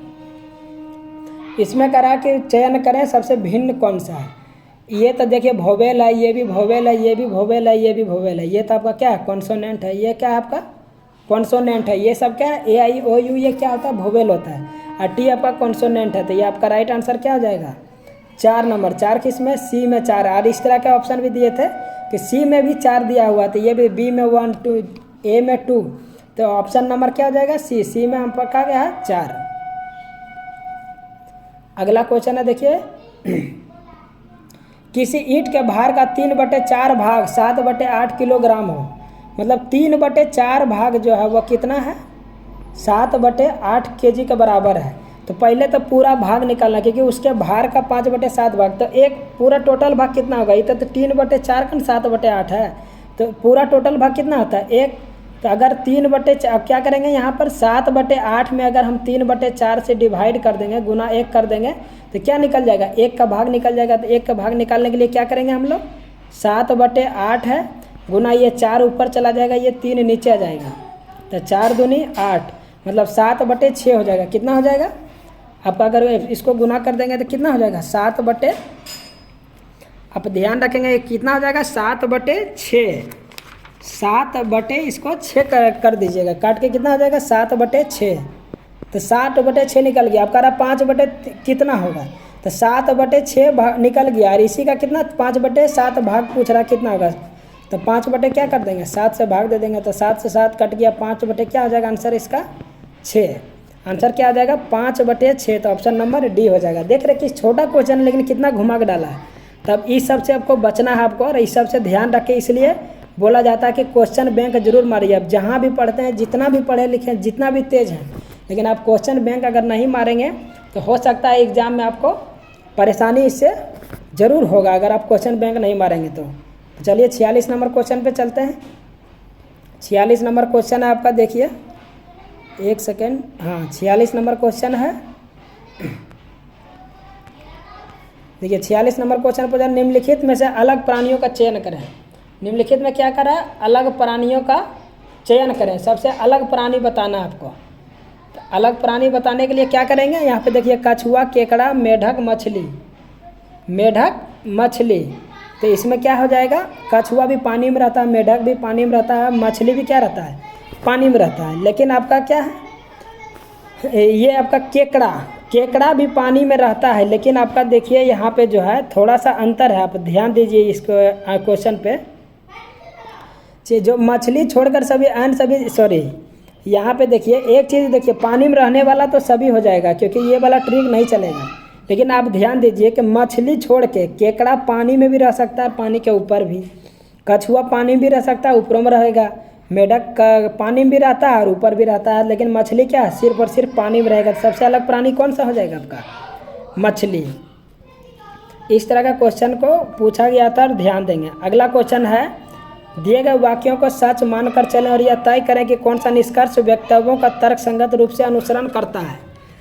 तो आपका देखिए कह रहा है, परिवाहकों द्वारा हड़ताल के कारण जरूरी वस्तुओं की कीमतों में वृद्धि हुई। मतलब जो ड्राइवर है वो हड़ताल कर दिया, परिवाहकों मतलब ड्राइवर हड़ताल कर दिया, जिसके कारण क्या हुआ, जरूरी वस्तुओं में क्या हो गया, वृद्धि हो गया। तो निष्कर्ष क्या है, आवश्यक वस्तुओं के परिवहन के लिए सरकार को अपने वाहन खरीदने चाहिए। बताइए अपने वाहन खरीदने से क्या होगा, जब ड्राइवर ही आपका क्या हड़ताल पे चला गया। तो पहला क्या होगा, ये निष्कर्ष सही नहीं है। दूसरा, हड़ताल को बंद करने के लिए सरकार को परिवहकों के साथ तोल मोल करना चाहिए। मतलब उससे क्या करना चाहिए, बातचीत करना चाहिए कि भाई आपको क्या प्रॉब्लम है, क्यों हड़ताल किए हैं। तो ऑप्शन नंबर क्या हो जाएगा, बी होगा। ये तो आपके सोचने पर डिपेंड करेगा। ये तो आप जानते कितना पढ़िएगा आप, वहाँ पे जो सोचेंगे उस अनुसार आप आंसर कर पाएंगे। और ये देख रहे हैं तर्क संगत कितना पूछ रहा है, 6, 7, 8 क्वेश्चन तक पूछा था। 48 नंबर क्वेश्चन है, निम्न में से कौन सा यौगिक में एक डबल बॉन्ड है। तो आपको सबसे पहले अगर फॉर्मूला सबका जानते हैं तो डबल बॉन्ड आराम से बता देंगे। इथीन का क्या होता है, इथीन का फॉर्मूला होता है C2H2। इथीन का फॉर्मूला क्या होता है, C2H2। आपका एसिटिलीन का क्या होता है, एसिटिलीन का आप ध्यान रखेंगे C2H2 होता है। इथिलीन का कितना होता है, C2H2 होता है। इथेन का बात करेंगे, इथेन का बात करेंगे तो इथेन का होता है C2H6। इथेन का क्या होता है फॉर्मूला, इथेन का फॉर्मूला जो होता है आपका C2H6, C2H6 होता है इथेन का। मीथेन का बच गया तो जानते हैं CH4। मीथेन का क्या आता है CH4। अभी मैंने बोला कि डबल बॉन्ड ट्रिपल बॉन्ड ये तभी आप बता सकते हैं जब आपको वैलेंसी मालूम होना चाहिए। C2H2 का आप कैसे लिखेंगे, देखिए C2 का क्या है, 2 को कार्बन है तो 2 को कार्बन दे देंगे, 2 को हाइड्रोजन है तो दोनों को क्या करेंगे, एक एक हाइड्रोजन दे देंगे। और 2 को यहाँ पे देना पड़ेगा, क्यों, क्योंकि आप जानते हैं जो आपका इथिन का सबसे पहले जो हो जाएगा इथिन का फॉर्मूला C2H4 होता है। इसको बाय मिस्टेक C2H2 लिखा गया, C2H4। तो कार्बन 2 को लिख दिए। अब हाइड्रोजन 4 को है तो दे देंगे, इसको भी 1 दे देंगे, इसको भी 1 दे देंगे, तो 2 हाइड्रोजन इसको मिल गया, 2 इसको मिल गया, तो 4 हो गया। लेकिन बीच में कितना है, डबल बॉन्ड है। ये क्वेश्चन आपसे क्या पूछा कि एक डबल बॉन्ड है, तो इथेन में तो देख रहे हैं कि इथिन में डबल बॉन्ड आया है। नेक्स्ट और देख लेते हैं कि इसमें आ रहा है कि नहीं। एसिटिलीन का फॉर्मूला क्या बोला था, C2H2 है, तो 2 को कार्बन तो होगा और दोनों का क्या है, एक एक हाइड्रोजन मिल जाएगा आपका। लेकिन इसका वैलेंसी मैंने कितना बोला था, कार्बन का 4 होगा, तो यहाँ पे 3 बॉन्ड बनाएगा, तब तो इसका देखिए 1 2 3 इलेक्ट्रॉन और 1 इधर मिल के बना है, तब ना 4 बनेगा। क्योंकि अपने पास रखता नहीं है, वो बॉन्ड बनाएगा तो बनाएगा। तो यहाँ पे 3 को है, ये डबल पूछा था तो ये क्या हो जाएगा, एसिटिलीन आपका नहीं होगा। दूसरा है मीथेन। मीथेन का देख लेते हैं CH4 होता है, कार्बन 1 है, इसको 4 को हाइड्रोजन देना है, चारों तरफ हाइड्रोजन दे दीजिए आप। तो इसमें क्या है, सब तो सिंगल बॉन्ड है, डबल बॉन्ड है नहीं है, तो ये ऑप्शन नंबर क्या हो जाएगा आपका, मीथेन भी नहीं होगा। इथेन का भी देख लीजिए, इथेन का क्या बोला था, C2H6 होता है।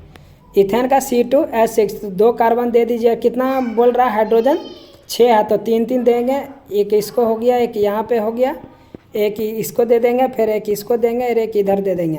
तो यहाँ पे क्या बचेगा, एक ही तो बचेगा, क्योंकि देखिए 1 2 3 को इधर से इसका इलेक्ट्रॉन यूज हो गया, एक इलेक्ट्रॉन बचा तो एक कार्बन कार्बन के बीच बनेगा, और 3 3 इधर भी खत्म हो गया। तो डबल बॉन्ड सिर्फ और सिर्फ किस में आपका, इथिन में। इथिन में क्या है, सिर्फ और सिर्फ आपका डबल बॉन्ड है। तो ये सब चीज़ आपको याद रखना पड़ेगा। अगर आप वैलेंसी जानते हैं, बॉन्ड बनाने जानते हैं, और आपका फार्मूला लिखने भी जानते हैं, सेट करने भी जानते हैं, तो आप आंसर, इतना चीज़ जानना पड़ेगा आपको इस क्वेश्चन का आंसर देने के लिए। तो इस तरह का आप जरूर तैयारी करें कि आपको हर तरह से क्वेश्चन आपसे पूछा जाएगा। आप ये सोचेंगे कि सिर्फ वैलेंसी से ही काम मेरा चल जाएगा, ये और कुछ से चल जाएगा, नहीं, आपको सभी तरह के क्वेश्चन इसमें क्या करेंगे, पूछे जाएंगे।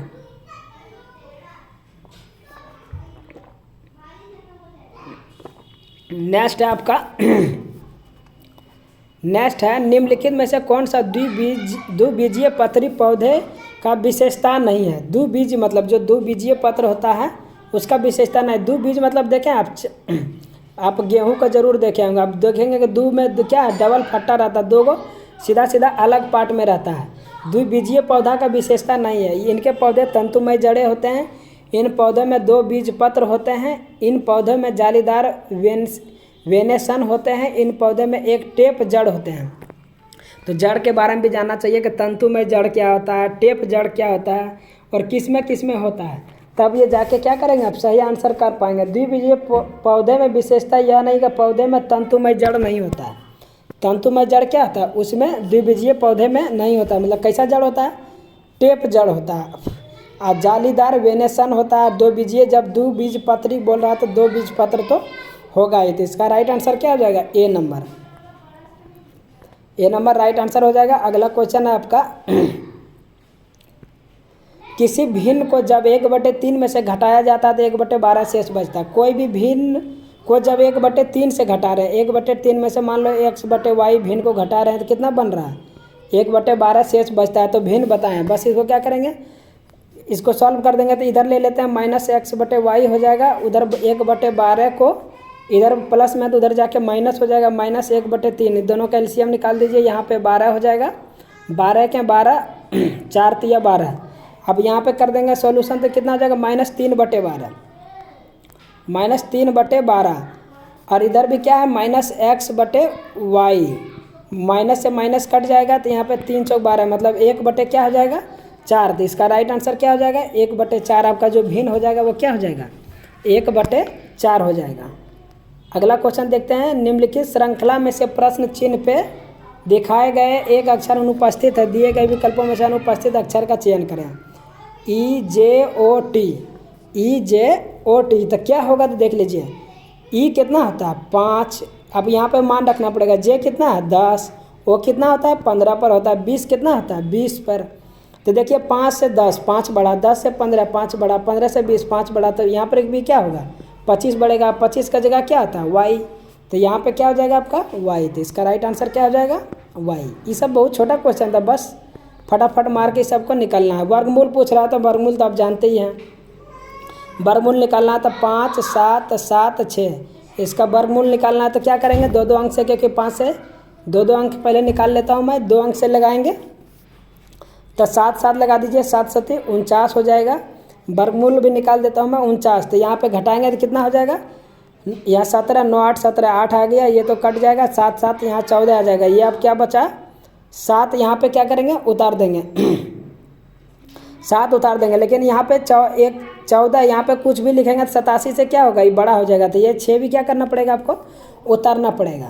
तो यहाँ पे देखिए अब हमको एक यहाँ 14 है, 14 में क्या रखेंगे कि यहाँ पे अगर 1 रख देंगे तो 6 नहीं कटेगा। तो यहाँ पर कोई क्यों नहीं, मैं इकाई अंक के अनुसार 6 ही रहे, यहाँ पे क्या करूँ मैं 6 रख देता हूँ, क्योंकि अगर 6 से 6 गुना कर देंगे तो 6 6 36 होता है। क्या 146 गुना 6 आता है 817, तो ज़रूर आता है। तो यहाँ पे आप ये कहेंगे कि ये तो ठीक है, हम प्रैक्टिस किए हुए तो हमको मालूम है 6 से 6 करेंगे तो यहाँ पे 6 या 876 आ जाएगा। लेकिन आपको बनाने का टाइम भी वही करना है कि इकाई अंक देखना है, उसके अनुसार ही मान बैठाना है। तो यहाँ पे क्या हो जाएगा 0 आ जाएगा। तो जो आपका आंसर आ गया, पहले कितना से भाग लगाया था 7 से, अभी लगाया अभी कितना से भाग लगाया 6 से, तो यहाँ पर आपका वर्गमूल कितना आ जाएगा 76 आ जाएगा। नहीं तो देखिए ये सबको ऑप्शनों से बना सकते हैं आप, 84 को 84 से गुना कर दीजिए, इतना नहीं करिएगा। नहीं तो इस तरह का ऑप्शन को फर्स्ट या सेकंड जरूर ऑप्शन चेक करिए। ऑप्शनों से अगर 76 गुना 76 कर दीजिएगा आ गया तो आपका क्या हो जाएगा आंसर आ जाएगा। इसी चलिए नेक्स्ट देखते हैं आपका, भ्रूण को एक विशेष ऊतक की सहायता से माँ के रक्त से पोषण प्राप्त होता है। जब माँ ये गर्भ में बच्चा जब रहता है, माँ के गर्भ में बच्चा, तो जो बच्चा को एक विशेष ऊतक से रक्त प्राप्त होता है, मतलब ब्लड प्राप्त होता है।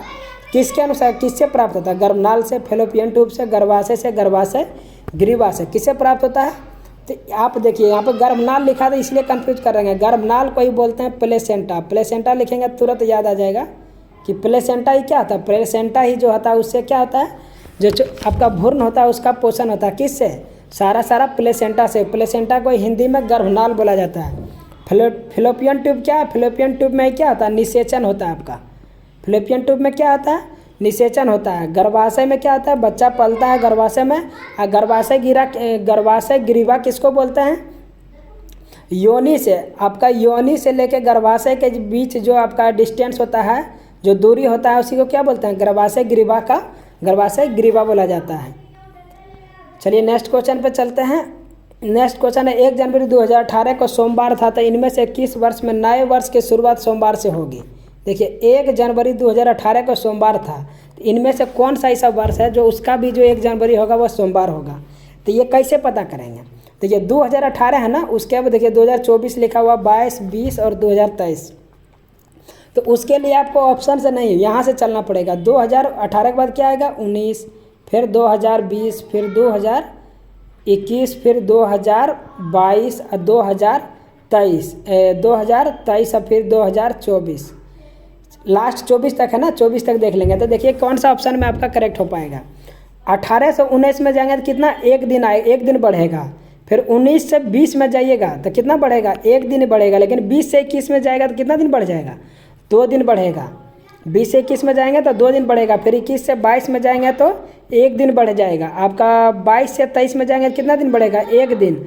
और 23 से 24 में जाएंगे तो 1 ही दिन बढ़ेगा। क्यों, क्योंकि 1 जनवरी का बात कर रहा है, ना कि आपका 1 जनवरी के बाद बात कर रहा है। अगर मार्च का बात करता है तो 2 दिन बढ़ेगा, क्योंकि 1 ही दिन बढ़ पाएगा। तो देख लीजिए 1 दिन, 2 दिन और 2 दिन, 4 दिन, 5 दिन, 6 दिन, 7 दिन, क्या हो जाएगा 7 दिन। ये क्या हो जाएगा, फिर रिपीट कब करेगा, तो ये 2024 में जाकर रिपीट करेगा। जब 1 जनवरी 2024 को भी क्या हो जाएगा आपका, यहाँ पे क्या ऑप्शन है, 1 जनवरी 2024 को क्या हो जाएगा, फिर सोमवार होगा। 1 जनवरी 2024 को भी क्या होगा, सोमवार होगा। आपको ये जानना चाहिए कि जब भी यहाँ पे 4 से भाग नहीं लगता, जो 4 से कट जाता, जैसे आपका 2024, तो 24 से जब 25 में जाइएगा तो 2 दिन बढ़ेगा। लेकिन जो नहीं कटता, जैसे 23 नहीं कटेगा, 4 से नहीं कटेगा, तो 23 में से 24 में जाइएगा तो कितना दिन बढ़ेगा? मात्र 1 दिन ही बढ़ेगा। लेकिन 24 से 25 में जाइएगा तो 2 दिन बढ़ जाएगा। क्यों? क्योंकि वो 4 से डिवाइड हो जाता है। आप ध्यान रखेंगे, ये चीज़ समझ गए होंगे। नेक्स्ट क्वेश्चन है, आदित्य को एक परीक्षा में 78% अंक प्राप्त हुए, यदि उसे 663 अंक प्राप्त हुए तो अधिकतम अंक कितना है? देखिए, कोई भी चीज़ 100% होता है।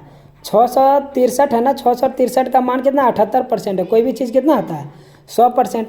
इसको क्या करेंगे, बस क्या करना है हमको, कैलकुलेट कर देंगे। आपका आंसर क्या हो जाएगा? निकल जाएगा। 673 को 68 से आप कैलकुलेट करेंगे तो कितना आ जाएगा आंसर? आप गुना करिए तो आ जाएगा कितना? 850। जो इसका राइट आंसर हो जाएगा, कितना हो जाएगा? 850। इसको देखिए, काटने के लिए सबसे बड़ी चीज़ है कि काटना भी, कैलकुलेशन भी है कि क्या है, आप कैलकुलेशन करना फास्ट सीखिएगा तो आपके लिए वह क्या होगा, एग्जाम में और ज़्यादा स्पीड होगा। तो कैलकुलेशन को भी फास्ट करने का कोशिश करिए। अपने से जब कीजिएगा तो बहुत ज़्यादा क्या, और ये सब कब होगा, जब मैथ को आप बहुत ज़्यादा प्रैक्टिस करिएगा तो आपका कैलकुलेशन भी क्या हो जाएगा, फास्ट हो जाएगा। जिससे क्या होगा, एग्जाम में आपका आंसर फटाफट आंसर आप दे सकते हैं। 55 के बाद 56 नंबर क्वेश्चन है, कार को गैराज में रखा है, गैराज में क्या करते हैं, कार को वो रखते हैं, तो मुर्गी को कहाँ रखते हैं? झोपड़े, अस्तबल, कुत्ते के रहने के लिए घर या पिंजरा? तो मुर्गी कहाँ रहता है? पिंजरा में। अस्तबल में कौन रहता है? घोड़ा। ये भी पूछा गया है कि अस्तबल में कौन रहता है, तो अस्तबल में कौन रहता है? आपका घोड़ा रहता है। कौन रहता है? अस्तबल में घोड़ा रहता है। कुत्ते का घर में तो कुत्ता, तो जान ही रहे कुत्ता रहेगा। अगला क्वेश्चन है आपका, देखिए कथन और निष्कर्ष का है, सभी परिश्रमी छात्र परीक्षा में सफल होते हैं। ये बात सही है, जो परिश्रम करता है वो सफल होगा। सभी परिश्रमी छात्र अच्छी तरह सोते हैं। जितना भी परिश्रमी छात्र होता है वो क्या करते हैं? अच्छी तरह सोते हैं। तो निष्कर्ष क्या निकलता है? वे सभी छात्र जो अच्छी तरह से सोते हैं परिश्रमी छात्र होते हैं? नहीं, ये कैसा थोड़ा, जो अच्छी तरह से सो रहा है सब परिश्रमी कर रहा है। वे सभी जो परीक्षा में सफल होते हैं अच्छी तरह सोते हैं। ऐसा भी जरूरत नहीं है जो परीक्षा में सफल हो रहा है वो अच्छी तरह सो रहा है। लेकिन इसका ये निष्कर्ष क्या है, दोनों निष्कर्ष सटीक नहीं कर रहा है। दोनों निष्कर्ष क्या है, सटीक नहीं कर रहा है। तो इसका जो आंसर हो जाएगा क्या हो जाएगा, ये वाला, न तो 1 न तो 2। ऑप्शन नंबर क्या हो जाएगा? बी। ऑप्शन नंबर बी हो जाएगा। नेक्स्ट क्वेश्चन चलेंगे आपका। नेक्स्ट क्वेश्चन है, नीचे सवाल पढ़ें और सुनिश्चित करें कि कौन सा टिप्पणी या कथन सही होगा। क्या बोल रहा है? हाँ, शेयर बाजार में धन कई गुना हो जाते हैं। ये सही गुना क्या होता है, लेकिन कई गुना हो जाता है, लेकिन कई गुना क्या होता है, घट भी जाता है। ये खाली बढ़ने का बात कर रहा है। क्या होता है? घट भी जाता है कई गुना। नहीं, शेयर बाजार में निवेश बाजार जोखिम के अधीन है। सही बात है। अगर शेयर बाजार में रह रहे हैं तो बाजार में अगर उछाल आएगा तो आप उछाल तो क्या होगा, तो आपका पैसा बढ़ेगा। अगर कम हो गया तो वहाँ पर क्या हो जाएगा, घट भी जाएगा। तो ऑप्शन ए तो करेक्ट नहीं होगा, लेकिन 2 नंबर क्या है आपका सही आंसर है। तो आपका कौन सा हो जाएगा, केवल जो है 1 नंबर सबल है, मतलब ये सही टिप्पणी किया हुआ है। तो इस तरह के क्वेश्चन को आप अपने मन से ही कर पाएंगे। ये या तो प्रैक्टिस करेंगे बहुत सारा, तो आपका उससे क्या होगा, सोच विचार तो बढ़ेगा, घटेगा। तो क्या कर सकते हैं आप, इस तरह का आंसर कर पाएंगे। सितारों में प्लाज्मा बनने के कारण क्या है, मतलब जो है प्लाज्मा जो बनता है अंतरिक्ष में, उस सितारों का मतलब वही है कि सितारों में प्लाज्मा बनने का कारण है उच्च तापमान। वहाँ तापमान क्या है, उच्च तापमान के कारण क्या होता है, जैसे आपका सूर्य का बाहरी किरण में 6000 डिग्री सेल्सियस होता है, उस सब के कारण ही वहाँ क्या होता है, प्लाज्मा का निर्माण होता है। प्लाज्मा का निर्माण क्या होता है, उच्च तापमान के कारण ही होता है। तो इसका आंसर क्या हो जाएगा, डी नंबर। अगला क्वेश्चन है कि निम्नलिखित में कौन सा महिला जो है वो बोल रहा है कि स्वकेश खिलाड़ी नहीं है। दीपिका पल्लिकल, जोसन चिनप्पा, कोनेरू हम्पी या अनाका अलान कमोनी। तो ये देखिए, ये तो बहुत उस टाइम का क्वेश्चन है, फिर भी अच्छा है। कोनेरू हम्पी नहीं होगा। कोनेरू हम्पी किसका खिलाड़ी है, ये शतरंज का है। ये शतरंज का, ये हमको ग्रुप डी में पूछा था कोनेरू हम्पी के बारे में। कोनेरू हम्पी कौन क्या खेलता है, तो शतरंज खेलता है। और दीपिका पल्लिकल, जोसन चिनप्पा, अनाका अलान कमोनी, ये सब किस चीज़ का है, स्वकेश का खिलाड़ी है। ये सब किसका है, स्वकेश का खिलाड़ी है। चलिए नेक्स्ट क्वेश्चन पर चलते हैं। ओडोमीटर क्या नापता है, ये तो बहुत छोटा क्वेश्चन है। ओडोमीटर के बारे में आप जानते हैं, एडोमीटर क्या नापता है आपका, वो ओडोमीटर क्या नापता है आप बताइए, दूरी, गति, दिशा या गंध। तो वो क्या नापता है? ओडोमीटर। ओडोमीटर के बारे में आप जानते हैं, ये क्या नापता है? दूरी। ये क्या नापता है आपका ओडोमीटर? ये दूरी मापने वाला यंत्र है ओडोमीटर। गति कौन मापता है? स्पीडोमीटर। गति कौन मापता है आपका? स्पीडोमीटर। अब ध्यान रखेंगे। और भी मैं कुछ बता देता हूँ। अल्टीमीटर क्या आता है? उड़ते हुए जो हवाई जहाज है उसको अल्टीमीटर मापता है। कौन सा? उड़ते हुए हवाई जहाज को कौन मापता है? अल्टीमीटर। एनीमोमीटर किसका मिलता है? वायु का गति जो होता है, आपका हवा का जो गति होता है, वायु की गति को कौन मापता है? वायु की गति को आपका मापता है एनीमोमीटर। एटमोमीटर क्या आता है? वाष्पीकरण। कोई भी चीज़ वाष्पीकरण कितना कर रहा है उसको एटमोमीटर से मापा जाता है। बैरोमीटर से क्या मापा जाता है? वायुमंडलीय दाब। ये तो आप जान ही रहे हैं। वायुमंडलीय दाब किससे मापते हैं? बैरोमीटर से। बैरोमीटर से। रेन गेज किससे मापा जाता है? वर्षा। कितना आज वर्षा हुआ है, ये किससे मापा जाता है? Rain gauge. किससे मापा जाता है? रेन गेज से। ये भी पूछा गया है, रेन गेज। 63 नंबर क्वेश्चन देखिए आपका। 63 नंबर क्वेश्चन एक फिगर से है। कह रहा है कि ये वाला फिगर ऐसा हुआ तो ये वाला फिगर किस तरह होगा?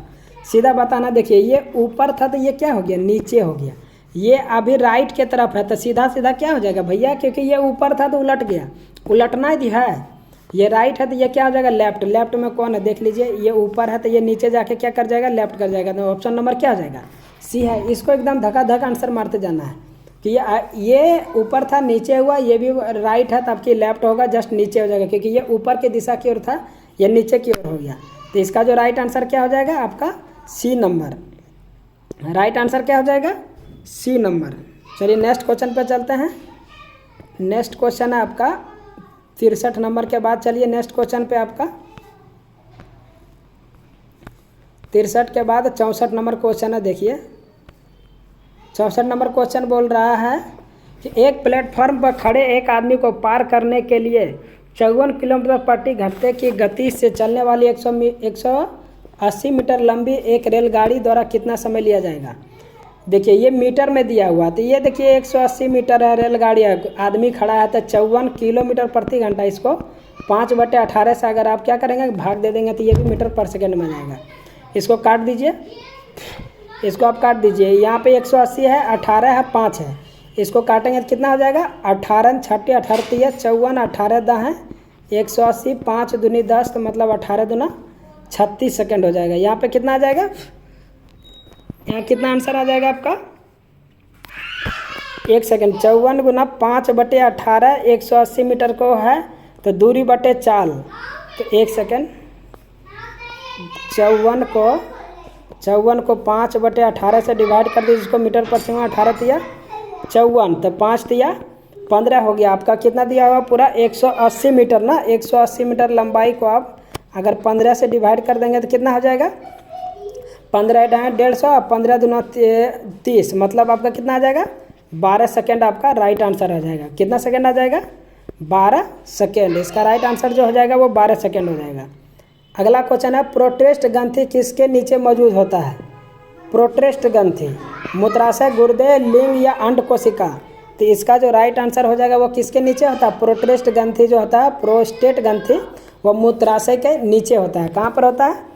मूत्राशय के नीचे। ये भी यहाँ पे प्रोस्टेट जो होता है, प्रोस्टेट ग्रंथि जो है, यहाँ पे कैंसर का भी बहुत बार प्रोस्टेट कैंसर भी होता है, तो आप ध्यान रखेंगे। अगला क्वेश्चन है फिल्म पूर्णा के निर्देशक कौन है जो माउंट एवरेस्ट पर चढ़ने वाली सबसे छोटी लड़की मालावत पूर्णा की कहानी से दर्शाती है? देखिए उस टाइम का क्वेश्चन था, लेकिन आप ध्यान रखिएगा जो निर्देशक था वो राहुल बोस था। ये लड़की जो है मालावत पूर्णा वो कौन से राज्य की थी? तो ये क्वेश्चन आपसे पूछा जा सकता है, तो आप ध्यान रखेंगे। ये तेलंगाना के थी। कहाँ का था? कहाँ के रहने वाली थी? तो तेलंगाना के रहने वाली थी। कौन? मालावत पूर्णा। और जो विश्व के सबसे 13 साल के उम्र में, कितना साल की उम्र में चढ़ी थे? 13 साल के उम्र में क्या हुआ था? 13 साल के उम्र में जो है वो किस पर चढ़ गया था? 7वें एवरेस्ट पर चढ़ गया था। और ये एवरेस्ट पे चढ़ा और दुनिया के 7 सबसे ऊंचे महाद्वीप पर भी कौन सा चढ़ा था? पूर्णा। अगला क्वेश्चन आपका देखिए, निम्नलिखित में से क्या है सही दर्पण के तरह दर्शाता है? मतलब दर्पण चित्र आपको बताना है। स्माइल का दर्पण चित्र में क्या होता है? लेफ्ट का सीधा राइट हो जाएगा, राइट का लेफ्ट कर देंगे। तो स्माइल को क्या हो जाएगा उल्टा, ई को उल्टा लिखेंगे तो ई ऐसे हो जाएगा। उसके बाद एल किस तरह का होगा, एल इस तरह का हो जाएगा आपका। आई तो किधर भी लिखिए वो ऐसा ही रहेगा, एम भी किधर भी लिखेंगे वही होगा, लेकिन एस भी क्या हो जाएगा आपका, एस भी उलट ये हो जाएगा। तो ये कौन सा देखिए ऑप्शन में आपका, ऑप्शन नंबर डी में देखिए आपको दिख रहा होगा, ऑप्शन नंबर डी में ये क्या हो जाता है उल्टा। लेकिन आपका यही वाटर इमेज पूछ दे आपका पानी वाला इमेज तो क्या होता है इसका जस्ट उल्टा कर देंगे। अगर यहीं पर वाटर इमेज पूछेगा तो ई का ई रहेगा, लेकिन एल का कैसे हो जाएगा ऐसा, क्योंकि पानी में क्या होता है उलट जाता है। इसमें लेफ्ट राइट होता है लेकिन उसमें क्या होता है उलट जाता है। आई का आई रहेगा, एम इस तरह है, एम इस तरह हो जाएगा, एस है तो ये एस तो अभी भी ऐसा रहेगा। तो ये हो गया वाटर इमेज आपका। नेक्स्ट क्वेश्चन है आपका, देखिए नेक्स्ट क्वेश्चन है किसी संख्या का 30% का मान 33 है, वह संख्या कौन सा है। ये तो बहुत छोटा क्वेश्चन है। कोई भी चीज़ 100% होता है तो 30% का मान कितना हो गया, ऐसे इसको कर दीजिए कि 33 का कितना का मान है 30% का। कोई भी चीज़ कितना होता है 100%, इसको कट कर दीजिए 3, 11 33 हो गया। 11 से 10 गुना कर देंगे तो 110। इसका राइट आंसर क्या हो जाएगा 110। 68 नंबर क्वेश्चन देखिए, बहुत अच्छा क्वेश्चन है आपका। एक बैग में लाल गेंदे के साथ हरे गेंदों का अनुपात 4 अनुपात कितना है, 4:9 है। 4:9 है। लाल पहले लाल गेंद कितना है अनुपात 4 और हरा गेंद का अनुपात 9 है। यदि बैग में 6 हरे गेंद की बॉल को मिला दिया जाता है तो लाल गेंद के साथ हरे गेंद का अनुपात 1:3 हो जाता है। बस कुछ नहीं बैठा देना है। देखिए इसको एक्स में कर दीजिए, ये 4x हो गया, ये 9x हो गया, मिला ये रेड वाला हो गया, ये आपका ग्रीन हरा वाला हो गया, क्योंकि हरा मिल रहा है रेड नहीं मिला रहा है। तो जो रेड तो अभी भी वही रहेगा, अनुपात कितना हो जाता है 1/3। और आपका 9x में कितना गेंद मिला रहा है, 6 हरे गेंद मिला रहा है। इसको सॉल्व कर दीजिए, 4 या 12x बराबर इधर 9x हो जाएगा, प्लस इधर से इधर कर देंगे तो 6 हो जाएगा। 9 में से 12 3x बराबर 6 हो जाएगा। x बराबर कितना हो जाएगा आपका, इसको कट कर देंगे तो क्या हो जाएगा आंसर 2 हो जाएगा। इसका राइट आंसर क्या हो जाएगा, सॉरी x बराबर कितना आ जाएगा 2 आ जाएगा। ऊपर में कितना मैंने रखा था 4x और 9x। लाल गेंद के बैग में कितनी लाल गेंदें थी, तो 4x में 2 से गुना कर देंगे तो कितना आ जाएगा आपका 8। तो राइट आंसर क्या हो जाएगा आपका 8 किधर है, ऑप्शन नंबर डी हो जाएगा। अगला क्वेश्चन आपका देख लीजिए। दिए गए प्रश्नों पर विचार करें और निर्णय लें कि प्रश्न का उत्तर देने के लिए निम्न में से कौन सा कथन पर्याप्त है। किचन का ग्रेनाइट का रंग क्या है, किचन में जो बोल रहा है कि ग्रेनाइट का रंग क्या है। ग्रेनाइट का रंग दीवार का रंग है, ग्रेनाइट का रंग बहुत चमकीला। देखिए रंग चमकीला नहीं होता है, रंग तो हरा लाल पीला ब्लू होता है, न कि चमकीला रंग क्या होता है चमकता है, न कि रंग नहीं है। दीवार का रंग है, दीवार का रंग थोड़ी हमको पता है कि कौन सा रंग है। इसका मतलब क्या है, न तो एक आंसर दे पा रहा है, न दोनों आंसर दे पा रहा है, मतलब न तो एक न तो दोनों क्या होगा अपर्याप्त हो जाएगा, क्योंकि रंग नहीं बता पा रहा। तो क्या हो जाएगा दोनों का दोनों ऑप्शन क्या हो जाएगा आपका अपर्याप्त हो जाएगा। अगला क्वेश्चन है आपका 69 के बाद 70 नंबर क्वेश्चन है। सॉरी एक सेकंड, हाँ यहाँ पे क्वेश्चन बोल रहा है कि ग्रेनाइट का जो है, हाँ ठीक है ये तो आपका हो गया। 70 नंबर क्वेश्चन पूछ रहा है, 70 नंबर क्वेश्चन पूछ रहा है आपका। देखिए सभी तरह के दिया है, क्या है सेल, ये लिखा हुआ colour, sale of bike in India as per the colour of 2009। ये yellow red white silver black brown golden green और ब्लू। तो आपको क्या पूछ रहा है कि 2009 में, यहाँ क्वेश्चन इधर है आपका, क्वेश्चन क्या पूछ रहा है आपको 2009 में जो है वो 2009 में भारत के रंग के अनुसार बाइकों की बिक्री कौन सा है, ब्लू नीला हरा सुनहरा भूरा काला रजत सफ़ेद और लाल। ये सभी रंग दिए हुए हैं और आपसे क्वेश्चन पूछा जा रहा है कि दिए गए आंकड़ों के अनुसार किन रंगों का मोटरसाइकिल 55% का बिक्री है। देखिए अगर आप 55% का बिक्री निकालना है तो आप ऑप्शन से ही आंसर बनाए, ऑप्शन सही करिएगा, क्योंकि देखिए 55% पूछ रहा है ना। 55% आप क्यों किससे किससे ऐड करने से 55 होगा, आपको इसमें बहुत क्या होगा, बहुत दिक्कत होगा। तो हम ऑप्शन से सीधा पढ़ देंगे कि कौन कौन से जोड़ने पर हमको 55% मिल जाएगा। तो हम क्या करेंगे ऑप्शन से यहाँ पर चल देंगे। ऑप्शन आपका क्या करेंगे, ऑप्शन से हम चलेंगे। ऑप्शन से चलने के लिए क्या करेंगे हम, तब आपको देख लीजिए सबसे पहला जो ऑप्शन है आपका पहला हरा, आपका क्या क्या ऑप्शन है, हरा रजत नीला लाल, हरा रजत नीला लाल। तो हरा रजत नीला लाल यहाँ पे देख लीजिए। हरा क्या है आपका ग्रीन, मतलब हरा 8% हो गया। हरा नीला नीला क्या हो गया, ब्लू 12, हरा नीला, और आपका क्या हो गया, हरा नीला, रजत कितना हो गया, रजत कितना, रजत यहाँ पे कौन सा है देखिए, सिल्वर, सिल्वर को रजत बोला जाता है 7, और आपका लास्ट में क्या है, लाल रंग, लाल रंग देखिए रेड कितना है 20%, सभी को ऐड करिए 55 आता है, देख लीजिए 12 8 20 7 27 और 20 47, ये आपका क्या हुआ, फर्स्ट ऑप्शन आपका 55 नहीं आया। दूसरा ऑप्शन क्या है, दूसरा ऑप्शन है आपका देख लीजिए भूरी काली नीली सुनहरी, ऑप्शन नंबर सी भी देख लीजिए नीली हरी, इसी तरह आपको ऐड करना, तो ऑप्शन सी नंबर देखिए आपका आंसर होगा उसका, देखिए नीली हरा सुनहरी काली और लाल। तो देखिए इसका कौन कौन सा है, हरी नीली सुनहरी काली और लाल। तो हरी कितना है 12, हरी आपका कितना है देख लीजिए, ग्रीन मतलब सॉरी हरा रंग पूछ रहा ना, तो ब्लू मतलब क्या होगा नीला हरा, तो 12% हो गया आपका, 8% कौन हो गया, ग्रीन हो गया, और आपका यहाँ पे क्या हो गया सुनहरी, सुनहरी कितना परसेंट है 10%, सुनहरी जो कलर है वो कितना है गोल्डन, यहाँ पे देखिए सुनहरी रंग कितना है 10%। और यहाँ बात करेंगे आप कि काली रंग, काली रंग देख लीजिए कहाँ पे, ब्लैक आपका कितना है 5%, और आपका लास्ट में बचता है, लास्ट में आपका रेड, रेड कितना है 20%, सभी को ऐड कर दिए 12 8 20 10 30 20 50 और 5 कितना हो गया 55%। आपका राइट आंसर क्या हो जाएगा, इसको ऑप्शन से मारेंगे तभी आप राइट कर पाएंगे, तो ऑप्शन नंबर कौन हो जाएगा, सी हो जाएगा आपका, जहाँ पे 55% ऐड करने के बाद क्या आ रहा है, मेरा आंसर आ जा रहा है कौन सा, ऑप्शन नंबर सी। अगला क्वेश्चन देखिए आपका, अगला क्वेश्चन है, अगला क्वेश्चन है आपका, एक सेकेंड, अगला क्वेश्चन देखते हैं। एक 50 मीटर टावर के पाद से एक पहाड़ी के शीर्ष का उन्नयन कोण 60 डिग्री है, तो टावर के शीर्ष से पहाड़ी के पाद का उन्नयन कोण 30 डिग्री है, तो पहाड़ी की ऊंचाई देखिए जैसे जैसे बोल रहा है उसे आप निकालना है। सबसे पहले क्या करेंगे हम, 50 मीटर टावर के पाद से, 50 मीटर ही टावर के पाद से एक पहाड़ी के शीर्ष का उन्नयन कोण 60 डिग्री है, तो यहाँ पे क्या बोल रहा है, एक यहाँ पे आपका कितना डिग्री है 60 डिग्री है, ये कितना डिग्री का कोण बना रहा है, ये 60 डिग्री का कोण बना रहा है आपका, ये आपका टावर है, और ये क्या हो गया पहाड़ी के शीर्ष का उन्नयन कोण कितना है 60 डिग्री, टावर के शीर्ष से पहाड़ी के पाद का उन्नयन कोण, मतलब ये आपका क्या हो गया, ये टावर है आपका, ये क्या है, ये टावर है, टावर के जो पाद से जो है वो पहाड़ी का, ये आपका क्या हो गया, ये पहाड़ी हो गया, ये आपका क्या है पहाड़ी हो गया। टावर के पाद मतलब क्या है, नीचे से लेके ऊपर तक ये कितना डिग्री का कोण बना रहा है, ये बोल रहा है 30 डिग्री का आपका क्या कोण बना रहा है, उन्नयन कोण 30 डिग्री का था। पहाड़ी का ऊंचाई निकालना है, मतलब ये क्या करना है हमको, पहाड़ी का ऊंचाई निकालना है, तो पहाड़ी का ऊंचाई निकालने के लिए हम क्या करेंगे, देखिए क्या क्या हमको दिया है बस उस पर हम बैठाते चला जाएंगे। पहले ए इसको सेट कर लीजिए, मान लीजिए ये ए है, ये आपका क्या हो गया, यहाँ पर आप सॉल्व करने के लिए इसको अब यहाँ पर एक लाइन खींच सकते हैं समांतर रेखा, ए आपका डी हो गया, ये सॉरी ये बी कर लीजिए, ये आपका सी हो गया, ये डी हो गया, ये ई हो गया।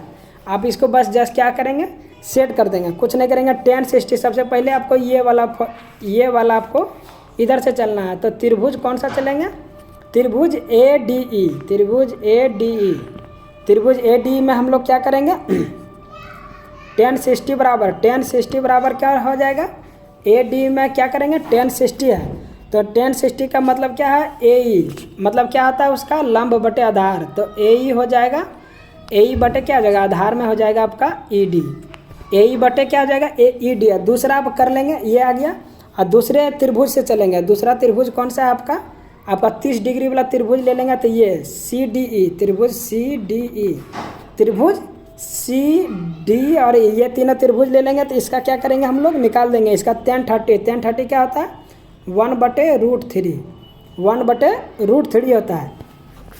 अब 50 मीटर दिया हुआ ना, ये इसका जो दूरी दिया हुआ था वो 50 दिया हुआ है, तो सी डी आपका क्या हो जाएगा 50 मीटर हो जाएगा, और आपका डी ई तो अभी भी नहीं मालूम है, डी और ई यहाँ भी देखिए डी है, यहाँ भी डी है, बस इन दोनों को क्या करेंगे कंपेयर कर देंगे। इसको मैं मिटा देता हूँ थोड़ा, देखिए दोनों को क्या करेंगे यहाँ पे कंपेयरिंग कर देंगे। तो अगर डी बराबर यहाँ जो आया था 1/√3 बराबर 50/डी, अगर डी निकालेंगे तो कितना आ जाएगा, डी निकालेंगे तो इधर गुना हो जाएगा 50√3 हो जाएगा, क्या हो जाएगा 50√3। और डी का मान समीकरण 1 में रख देंगे, फर्स्ट वाला जो समीकरण आया था √3/1 बराबर कितना आ गया था आपका ए बटे क्या आ गया था डी। ए का तो मान पूछ ही रहा था, तो ये डी बराबर कितना आ गया था मेरा 50√3। 50√3 आ गया, तो ए का मान निकाल सकते हैं। 50 को √3 से गुना कर देंगे तो आपका कितना हो जाएगा, 50 को √3 से गुना कर देंगे तो 50 गुना √3 कर देंगे तो 50 गुना क्या हो जाएगा, √3 मिलकर क्या हो जाएगा 3, तो 50 दिया क्या हो जाएगा आपका 150। तो इसका राइट आंसर कितना हो जाएगा आपका 150 मीटर आ जाएगा। नेक्स्ट क्वेश्चन पे देखिए, आपका 72 नंबर क्वेश्चन है, ये 2017 में था। देखिए, सीता वॉरियर ऑफ मिथिला का लेखक कौन है, तो अमीश त्रिपाठी, आप याद रख लीजिए। ये देखिए 73 नंबर क्वेश्चन आपका अच्छा है कि 10 पारियों के बाद किसी बल्लेबाज का प्रति पारी औसत स्कोर 52 था। 12 पारियों के बाद औसत स्कोर बढ़ के 54 हो गया 12वां पारी में।